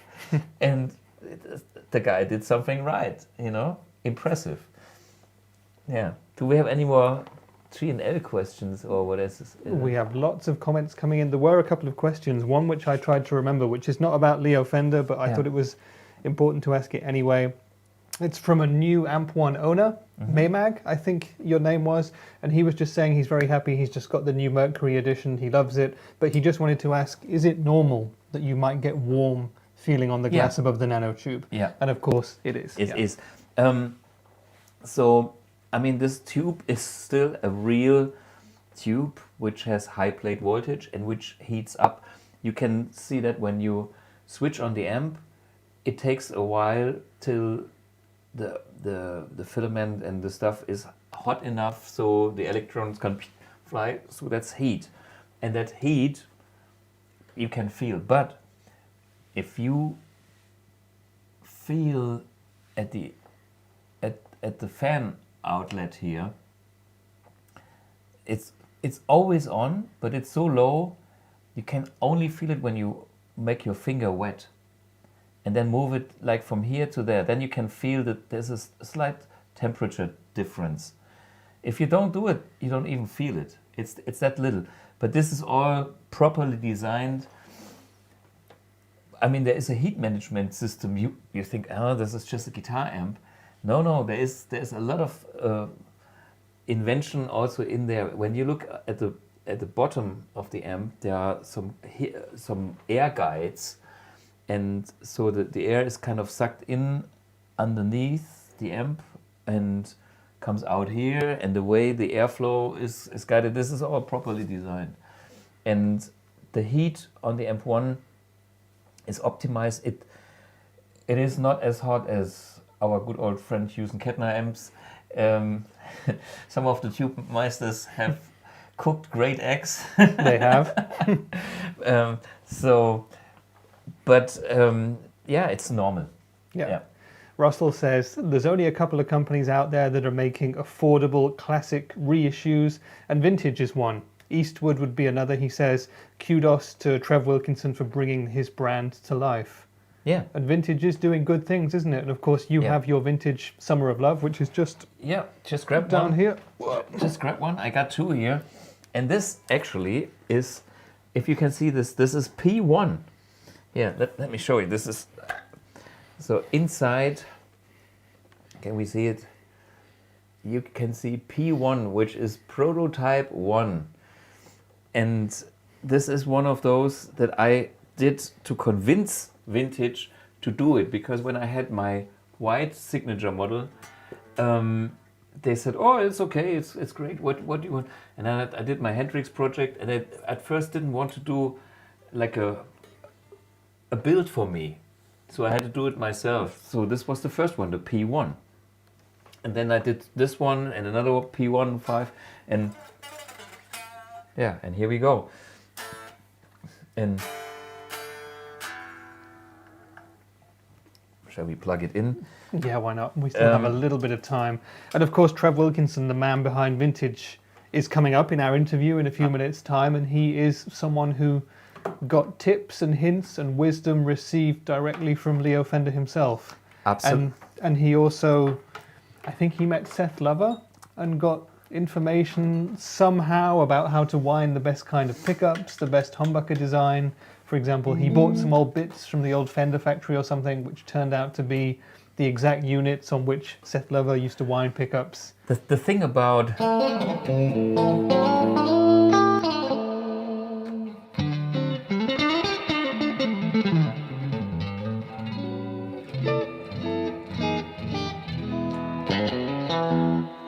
As you can hear, there's still a lot of Fender in this, because it's a Fender with a different cosmetic, but it does my thing. And Yeah.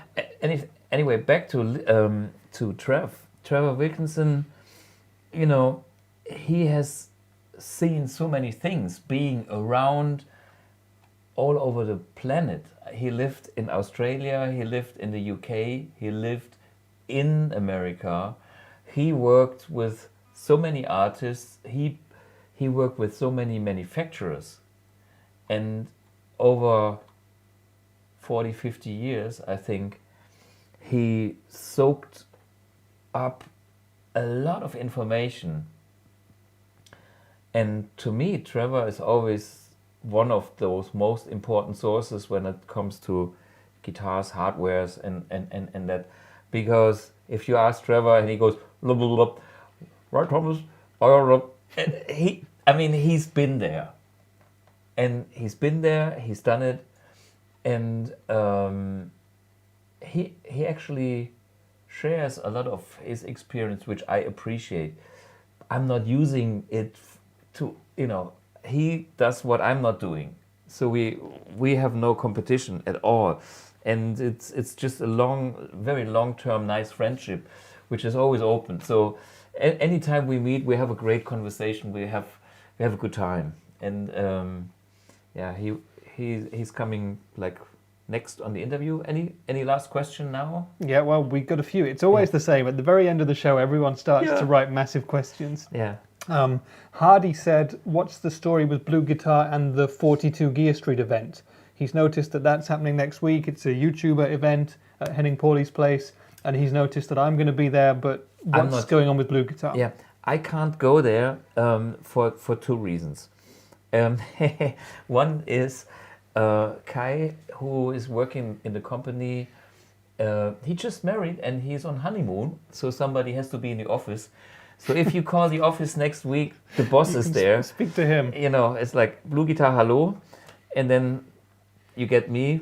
Okay, so this is your only chance next week. Usually I don't answer the phone in the company unless somebody is having lunch or is there. So I'm there, and this is fair enough because I think we are a small company, but we are a team, and therefore it's good for me. And the other thing is, I learned too, and this goes back to Fender too.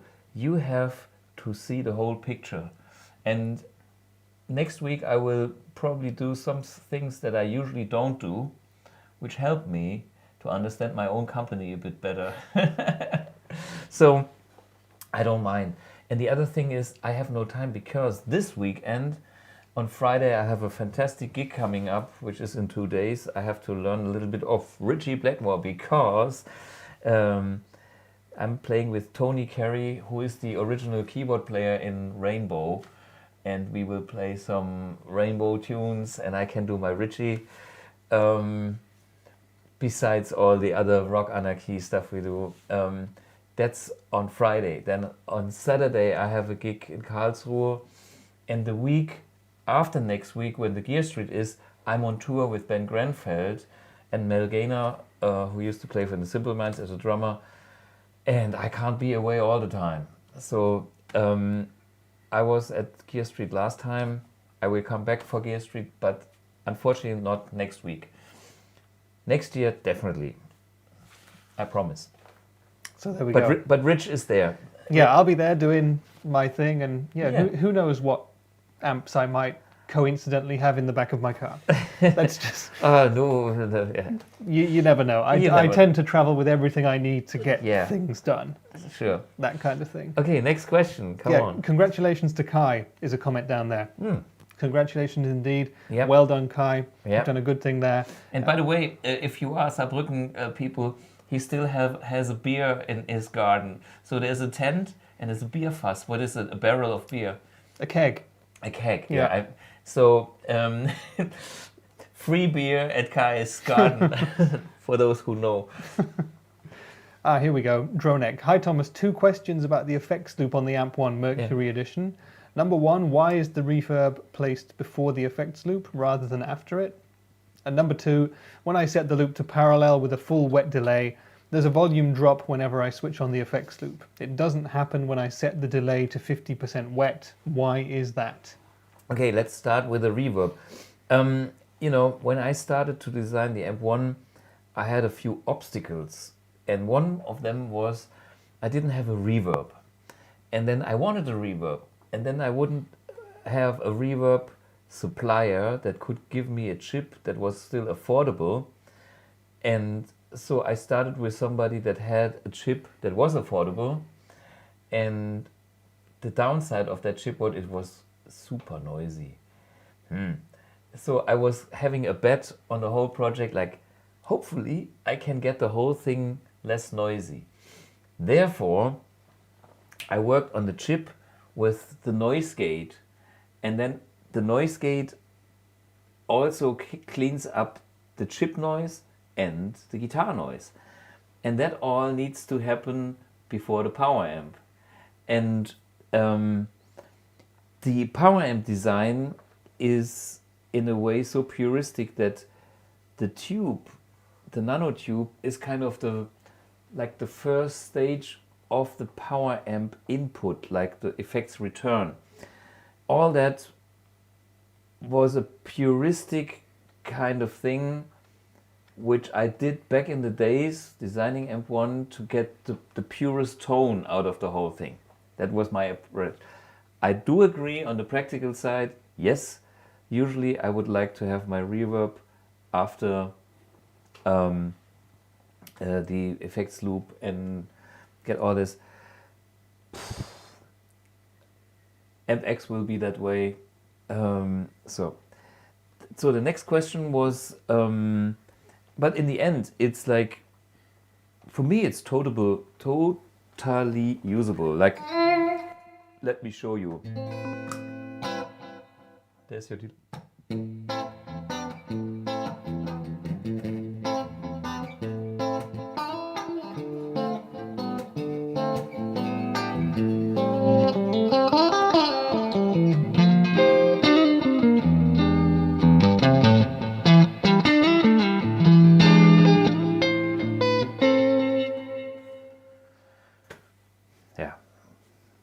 It works for me, but I see your point.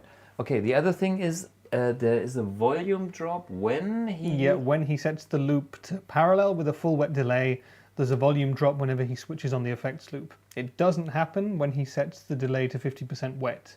Why is that? So, let me show you what happens when you switch from serial to parallel on this switch.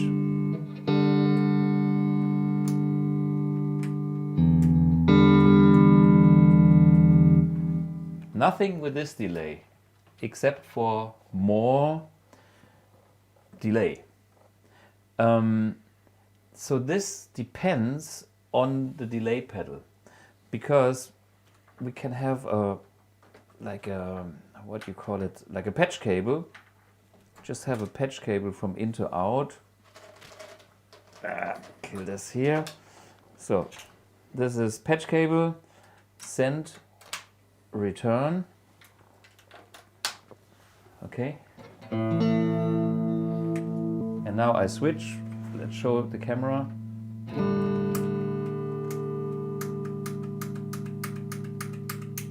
No difference. No difference. So, depending on the design of the pedal, you have more level, you have out of phase level, and that changes volume. That's the problem. By the way, the DD2 is the bypass and the dry thing. It's all analog in phase. So that's why I love this pedal. Besides the tone, I do have some pedals from my Chinese friend's ex-wife. Like, can you grab it? Or maybe, you know, if you see on top of the drum the one straight ahead. Is it this one? Yeah, this one. Yeah. Okay. Yeah, got it. So this one here, it's the V5 delay. If I use this pedal in the effects loop, I need to have it on serial, because when I put it in parallel, the dry signal is out of phase on this pedal and it kills all the dry signals. So the only thing that is left when I put it on parallel is the delay itself. So this pedal is, I like the sound a lot. And I like it in front of the amp because it is serial by nature then. You go in with the guitar and you go out and the mix is done here. The phase is inverted, but who cares, because there's no other signal that would cancel or something. But in the effects loop, that's the problem. Yeah. Okay, so just to make you aware of that. So, any other question? I think that's all the questions for tonight that we're going to get through. So Oh, here, I see it. Man on the Silver Mountain, Stargazer. Exactly, it's on the set list. Who is it? William Lee. Of course. Here.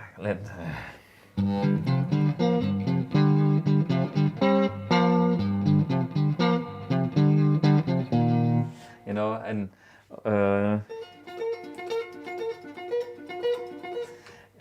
yeah, and of course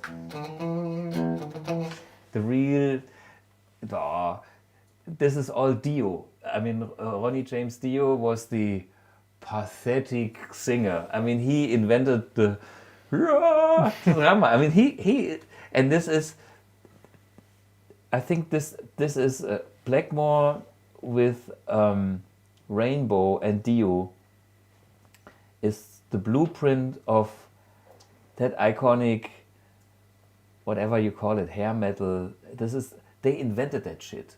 And Tony is the original keyboard player from that band. And Tony is so cool. Wait a minute, I think I got him here on the phone. He just called me on my answering machine. Listen to Tony. I know. I mean, it's like amazing voicemail. Here is Tony Carey. Wait a minute, where is it? Oh no, this is voicemail. Can be listened? Here. That's so cool. Yeah. Wait a minute. Where's my speaker? So hey, Strat King, hier spricht deine Keyboard-Player. Hör mal, ich will ein anderes Setup haben. Und weißt du was, ich schreibe dir eine E-Mail.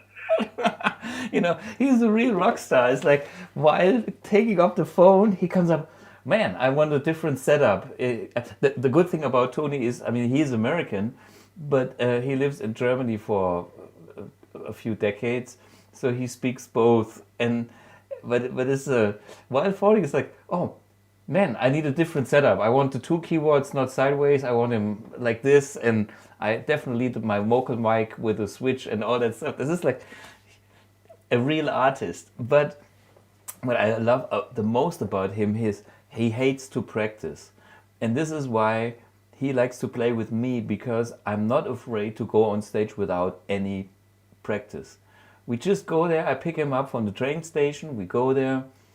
We will have a nice talk. We will have a beer, and we go on stage and we do it. And the rest is history. And we've done this before, and it was so much fun. Sometimes we are on stage. We don't have a set list, and he stands next to me. He's like, Thomas, what key are we in? And then, oh yeah, okay, cool. And he goes back to his keyboard and plays the hottest shit ever. And he has still this fresh energy, and he's a real deal musician. He's, yeah. I'm looking forward for Friday. Anyway. Okay,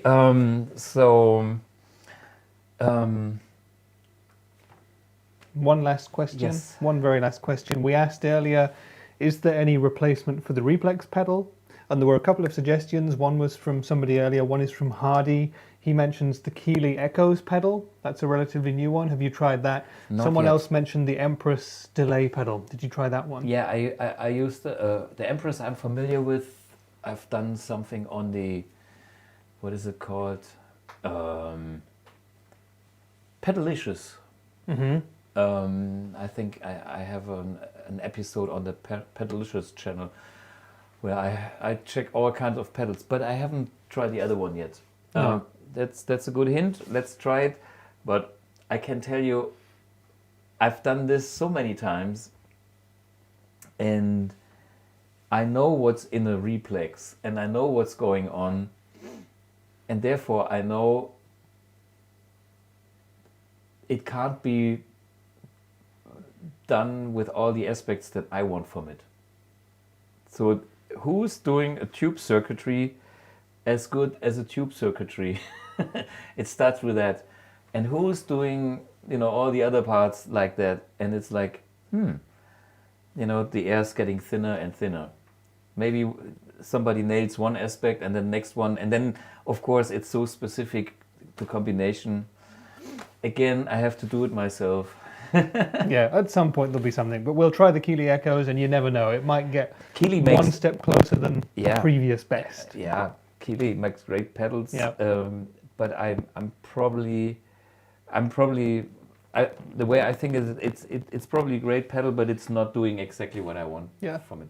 But Keeley makes great pedals, so I should check it out. Yep, definitely. And finally, this was the Fender episode, but Sven says, when does the Les Paul episode come out? Which is a very good question. Well, when's his birthday is what I would ask. Yeah, okay. Rich, you check up when the birthday is, and we talk about Les Paul. Makes sense, because that's another great, very, very interesting person, because he was a musician and a designer. Yeah. Which is kind of what I am. And when is the Tom Scholz episode? Because he's another Les Paul kind of musician and electronic fiddle twiddler. And there's a few very interesting people in this industry. And one of them you can see right now, because it's Mr. Trevor Wilkinson. Yep. And we leave you off with Trev, and we see you probably next week. I have no clue what we are doing, but we are doing something exciting. I believe it's already in the planning. I think you told me today what you wanted to do, but I forgot about it. I forgot, sorry. But I'm We'll not there find out. anyway. I'm at Henning's place. So you are at doing Henning's, and yeah. I have to do something myself. I think Horst Keller is coming, but let's check. You never know.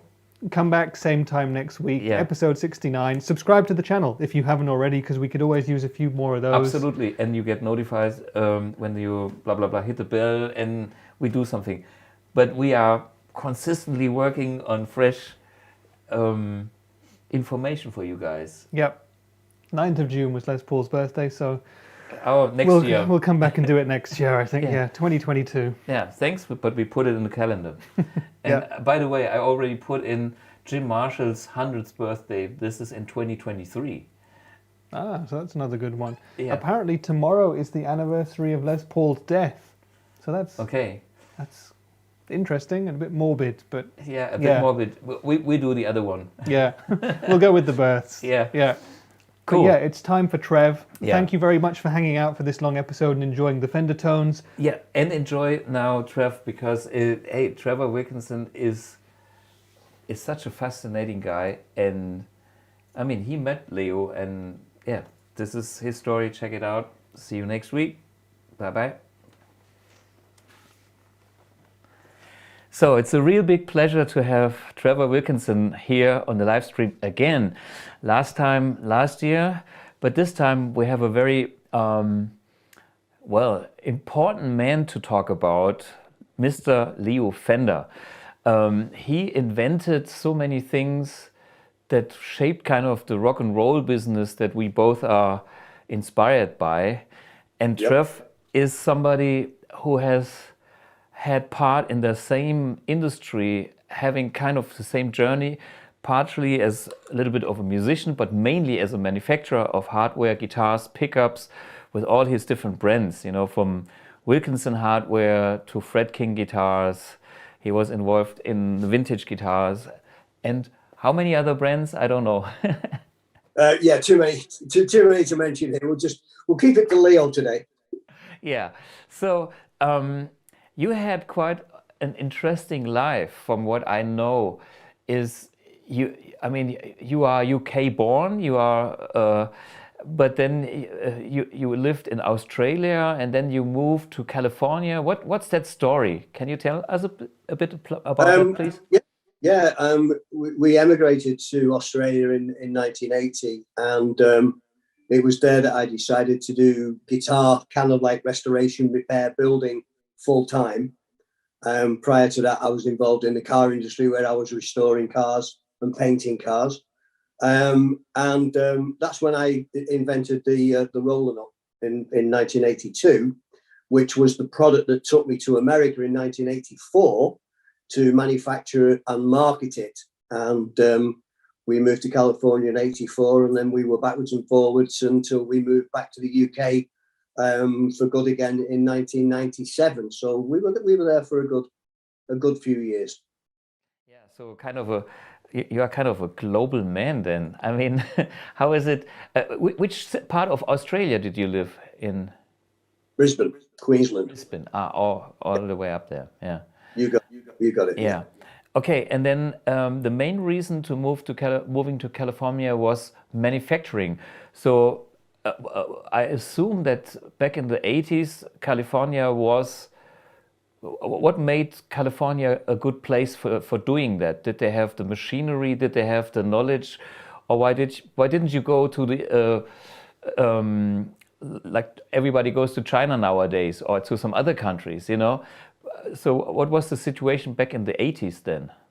I think the realization was, as I tried to manufacture the invention of the roller nut and market it there was just no interest. Everybody always said, "Oh, we want to buy things from America." You know, in those days, it was everybody was looking to America. Even Japan wasn't what it is today. We knew that they could make good guitars, but people wanted to buy made in America product, as they still do today. And that's basically the reason to do it. I had a brief meeting with Seymour Duncan in about 1982 when he came to Australia to launch the Duncan convertible amplifier. Yeah. And I got to spend an evening with him and showed him the invention. He thought it was great. And he quite simply just said, you need to come to America. We'll do it over there. And, that was basically the whole reason for doing it, was to be able to sell made in the USA. In fact, the company originally was called Wilkinson USA. I see. Okay, cool. And so how did you get introduced to Leo Fender then in 1984? I've been trying to think of the exact player who took me there. But when I first got to California, one of the first guys I met was Wayne Charvel. Okay. And then through Wayne Charvel, I met other guitar players. And at that time, there was quite a few players who were interested in G&L guitars and knew about Leo Fender. One of the guys was John Jorgensen and players like that. And I ended up going to the G&L factory probably late in 1985 and was introduced to Leo. And at that time, I still hadn't launched the product, but I showed him the roller nut, and he was very, very interested in it, and he could see what I was trying to do, and that was the start of quite a long relationship, really, until the sad day that he passed away. Right. So for you personally, what are your favorite Fender inventions then? I mean, you know, I'm a Fender player, kind of. I like the Stratocaster the most, even though I, you know, have some other beautiful tellies here. But I have to admit, I grew up on the Stratocaster as a complete instrument. And you are a man that works on details, like on hardware and pickups and everything. And for me, one of the biggest Leo Fender inventions is the contour body, the single coil sound. He didn't invent the single coil. The single coil is the easiest form of a pickup anyhow. But my ingredients that impressed me the most is kind of the shape of the Strat, because it's the most comfortable guitar with me. When I hold a Strat, I feel home. Yeah. Of course, I adjusted to the whole thing, but he did something right on the shape first. It's totally in balance and all that. Yeah. And on the other hand, the synchronized, or whatever it's called, tremolo, which is a vibrato system.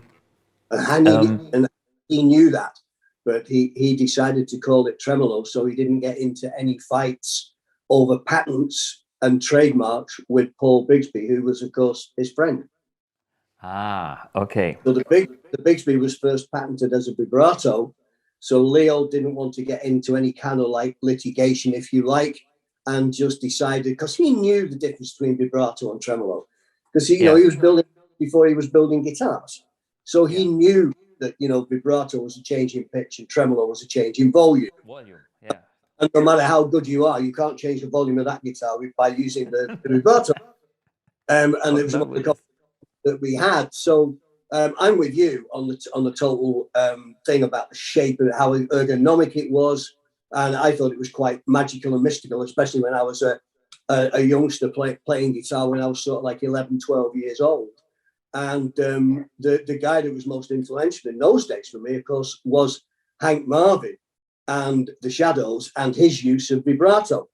So that's what got me into the first conversation with Leo, was about vibratos. And then I talked about what you just mentioned, the magic of the body. It was sort of like it looked like somebody had taken this piece of wood and kind of like pushed part of it away to create the arm contour, and pushed something away to create the ribcage contour. And it was so ergonomic and so usable. And whilst, you know, there are other guitars and other shapes out there, again, like you, for me, there is nothing like holding a Strat. It just fits in your body. You fit within it. It becomes part of you so easy. You know, you can play Les Pauls. I've played Les Pauls, but that's a different animal. I totally agree. And there's something about the Strat, which I think, you know, one of the guys who was very helpful to Leo in those days was, of course, Freddie Savares. Yeah.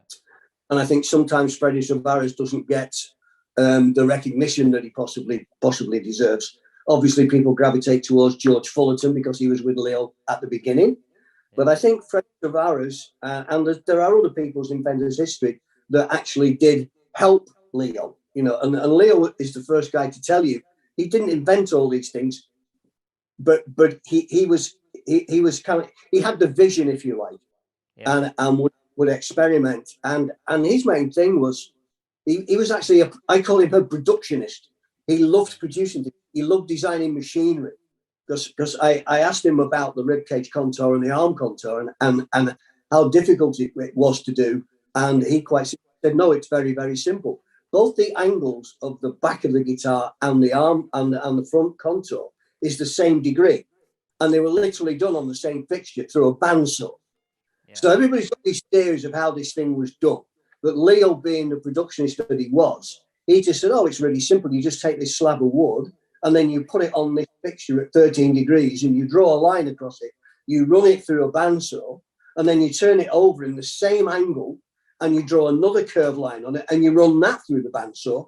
And then you get the guy on the sanding machine to blend it all together.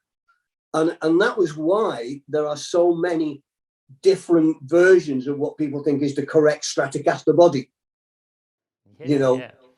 as we know, we have dissected your 61 like crazy to create things that were exactly that guitar. But you could have a guitar that was made on exactly the same day in the Fullerton factory with a completely different shape. Yeah. Yes, it will be shaped like a Strat, but the ribcage contour may be thinner. You know, I have a 56p bass here, and the contours are so thin, people would look at it and go, it must be fake, it's wrong. But it's not. The funny thing about it is there's actually nothing wrong about anything. Nothing was actually planned. It was all basically made by hand. Yeah. And they never threw anything away. That was the one thing they didn't do. You know, unless it was totally unusable, it would not get thrown away. Yeah. I mean, I heard that Leo was a bookkeeper at first, and so he knows numbers, and he probably was not into throwing stuff away because it makes bad numbers. Well, the whole premise of the whole Telecaster and then the Stratocaster was quite simply to create a guitar that was so simple to put together, but worked so well, and also made manufacturing process simple. You know, he thought Gibson were crazy to glue a neck in. He thought doing a neck angle at 3 to 4 degrees and having an angle back peg head, and it was so weak in many respects, as everybody with a Les Paul knows, or an SG, drop it on the headstock would just fly across the room. He knew all about that, and the neck, for instance, and the headstock and the whole design of that was these were the kind of questions that I was very fortunate to be able to ask him. Yeah. Most of the people who were visiting with Leo at G&L, as it was in those days, always wanted to talk about all kinds of things, and I wanted to know what drove him and how he made things. Why is the headstock the shape that it is? He was heavily influenced with Paul Bigsby and the six-a-side tuners, which of course, and the shape originally came from the original 1800, the 18th century Stouffer guitar. Yeah, you know, which was the influence for the Bigsby headstock, which then became the influence for the Stratocaster headstock. Yeah. Mm-hmm. And so, you know, Leo took all these styling cues and mixed them all together and made this fantastic instrument that it's still not been bettered today. Yes, you can make it different, but you actually can't make it better. But that was his frustration. His frustration was, why do people want to play my old guitars? My new GLs are so much better, because he was constantly striving to make a better mousetrap, as we say here in the UK. I mean, if you are a designer by passion, you want to improve, you want to create new, you want to reach the next level. Yeah. And me included as a musician, I have the same kind of attitude when it comes to designing amplifiers. You know, my Amp 1 is next level amplifiers. But on the other hand, being a musician, I like all my old Fender amps and my old Marshall amps as well. I don't put them on the stage anymore, but I love them for the character, you know? So I use those as a reference. But the funny thing on guitars, I have a slightly different, weird approach, as you know. When we copied my 61 Strat, wherever that is, it's behind me. You know me, we know each other for many years, maybe 30 years or whatever. And you've seen this piece of junk many times, but it has the character. I was always about the sound character. And then, of course, you came along and said, you know, the screw is missing and this is your trademark and whatever. For me, it wasn't important, but of course, it's something unique. And but you know, we had this other thing project going on, the year one hardware, where you have been doing all the improvements to hardware that you've done in your life, to so many beautiful, unbelievable working tremolo systems. But I kind of asked you, Trev, is it possible to get that exact old shit again? Because Yep. even Fender and other boutique companies can't do it anymore. And I think you took me serious, and we had a long period of testing things, which was crazy. I remember one day I was testing saddles made from different manufacturers, original old Fender ones, real vintage new Fender ones, then heated up ones, frozen ones, and all with the same string, like a G string on all, or was it a B Yeah. string on all 6 strings position, just to find out what's the difference in the material. And the first thing I found is that the one that you used on the Wilkinson saddles that you used on the affordable vintage guitars, Yep. Yep. which is this one here, Yep. were the best saddles of them all, besides the original Fender saddles. I don't know if there is any deeper knowledge, mystical background, or whatever behind it. Just my ears told me whatever it is, it's there. Yeah. It's in the saddles you have done were totally right. And then you took it to the next level by having the cold rolled steel block and whatever, the plate, which is extremely hard and all. You know what it is. Yeah, Yeah. that's they're the things. They're the answers to the questions that I was able to get from Leo, because Leo was doing exactly the same as I was. You know, when I created the VS 100, Yeah. trying to improve what Leo had done in 1954. And with G&L, Leo was doing the same things. He was trying to improve what he did in 1954 with the 2 pivot vibrato posts. But he was looking at cost as well, which is why he went to die-cast saddles. Now then, the bent steel saddles are also a low-cost device, if you like, or part, but they have to be made correctly. And an awful lot of things that Leo did, I won't say he didn't intend to do this, but he was using various manufacturers around the Fullerton and the Southern California area, whereby he would draw something, or he would get George Fullerton to draw it, or George would draw it, or somebody would draw it. And then he would send that to a tool maker who would make the stamping die. Now, the stamping die of the saddle is called a 4-slide die, which basically has 4 operations that create first one bend, then another bend, then the hole, then the holes, then so on and so forth, until at the end of the day, out of the tool drops a Fender saddle. Now then, that saddle can have many slight variations in shape. It can be made out of different steels. It can have different processes, different plating processes. All these little things were what he shared with me, which allowed me to create the real thing.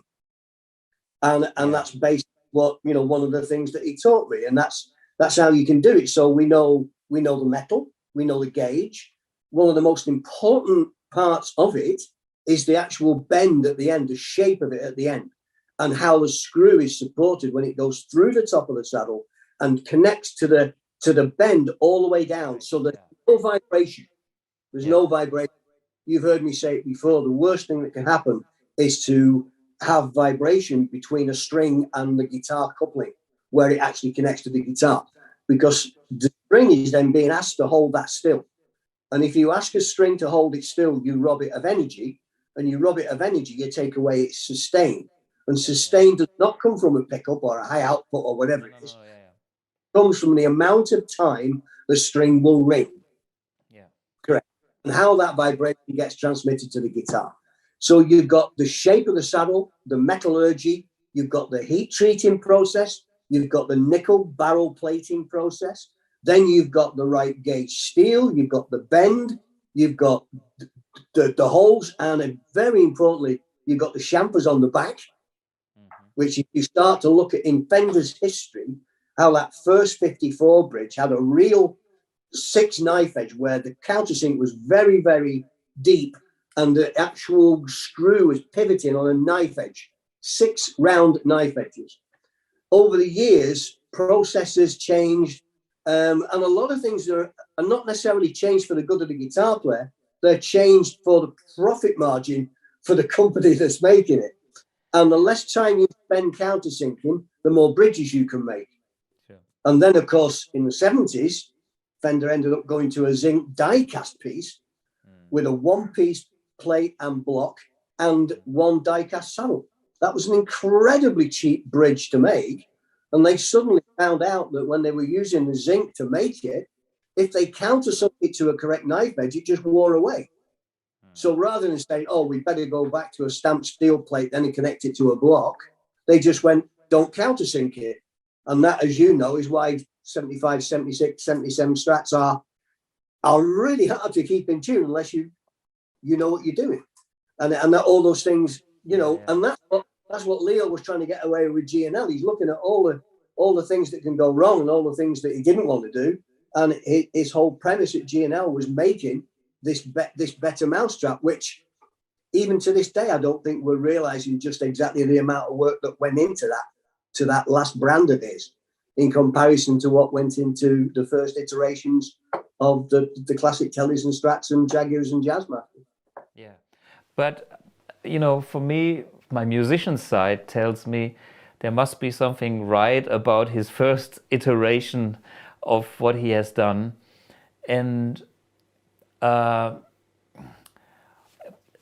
you know, it's like I think he must have been a guy that was also a little bit of a perfectionist in a way.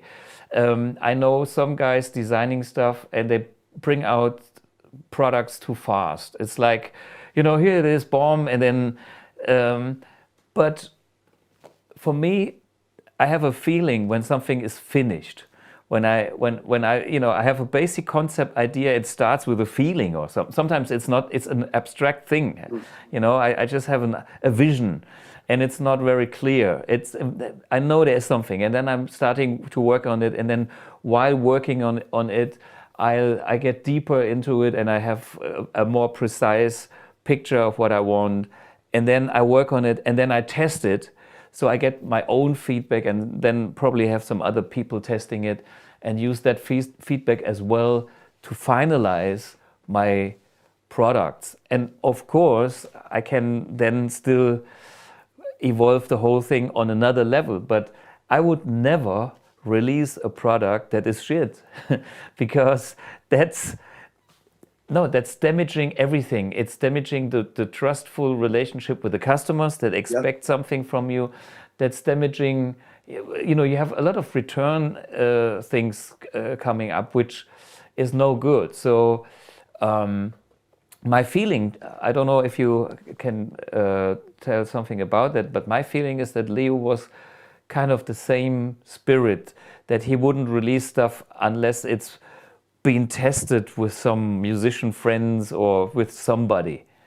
Well, that's the one thing that he did do right from the start. He listened to the input from musicians, because we've got to take ourselves back to the late 40s. So here we are now with an instrument that we all know so well, or we think we know it so well because we've all pulled one apart, we've all made one out of the kit, we've all worked on things. But he was groundbreaking in so much that this had never been done before. So when he threw a broadcaster out there at his favourite country music club down in Fullerton or wherever it was, he had to listen to what the guitar player said. And he did, and he responded to what the guitar player said. And he listened to how they saw the pickups. I mean, you know, we've got a guitar there that actually should have a dark circuit in it. So why would you put a dark circuit in a guitar? Because it's so dark, it's ridiculous. But that was there because you've got to think back to that time where people, you know, he'd only just thought about inventing the electric bass here, and this is the true invention of Leo Fender, is the precision bass, where he put frets on a bass. Okay, that was really, really a fantastic, groundbreaking leap forward, if you like, even more than the Telecaster or the Broadcaster. We had the we had the Bigsby Travis. We have all those things actually as a precursor to it. Yeah. But he really listened to players, and he listened to what they said. Now, a lot of those players were playing bass lines with their thumb on the instrument, and that's where the dark circuit came from, was the fact that it could sound more like a bass, even though a bass hadn't been invented in 1950, really, electric bass. And then there was the bite and the twang that came from angling the pickup. Yeah. So that the angle of the pickup was sort of like softer on the bass side, tighter on the treble side, which gives you that twang. If you put a left-handed bridge on that and the pickup turns around the other way, the guitar will sound different. Absolutely. Hence Hendrix, because Hendrix was playing the right-handed guitar upside down. So not only did he have the pickup at the different angle, he also had the pole pieces with a different stagger. All these little things make a difference. So Leo he always said to me, I listen to players and then they come along and they say, that's really good, that, Leo, I really like that. And then his first question would be, what do you like about it? Uh-huh. He wouldn't just take it. Oh, great, I've done that well, haven't I? Yeah. He would say, what do you like about it? And half the time they would go, I don't know, I just like it. Yeah. And that's how he progressed with everything that he was doing. He knew he needed, especially when the Strat came out, he knew he needed straight string pull, even though he had it on the telly. He knew that straight string pull was imperative to tuning stability, because he didn't want the strings going off at angles. You know, now you've done a lot of playing of your Les Paul. You've got your 57 Gold top style guitar there, and all those things. And Les Pauls, which is crazy, do not stay in tune. Yeah. And what happens to them? Why did they go out of tune? There's no vibrato. Yeah, surely they stay in tune. But they've got strings going at 17 degrees one way, and then some of them are like 10 degrees going the other way. Even worse, yeah.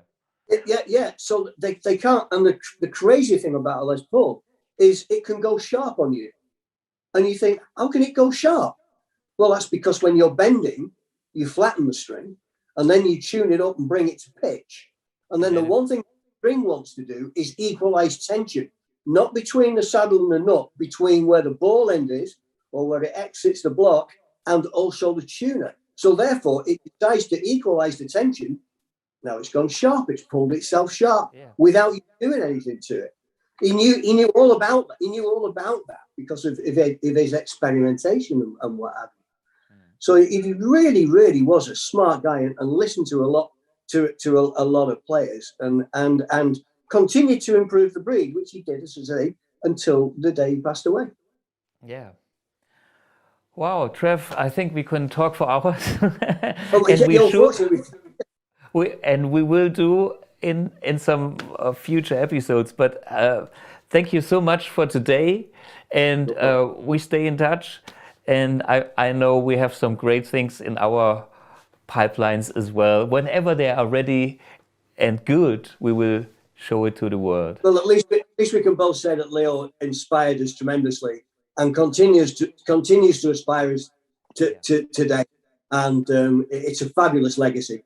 And as I've said to him many times, I wouldn't be in the industry if it wasn't for Leo Fender. Absolutely. I mean, he said so much of benchmarks in the industry, and the way of his thinking, his mindset. You can see everything in the products. You can see it in the amps, in the guitars. Just killer. You got it. Okay. Great. Well, thanks for the time, Thomas. I appreciate talking with you.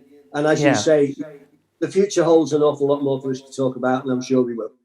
Okie doke. Trev, take care, man. Thank you. Bye. Take care. Bye-bye.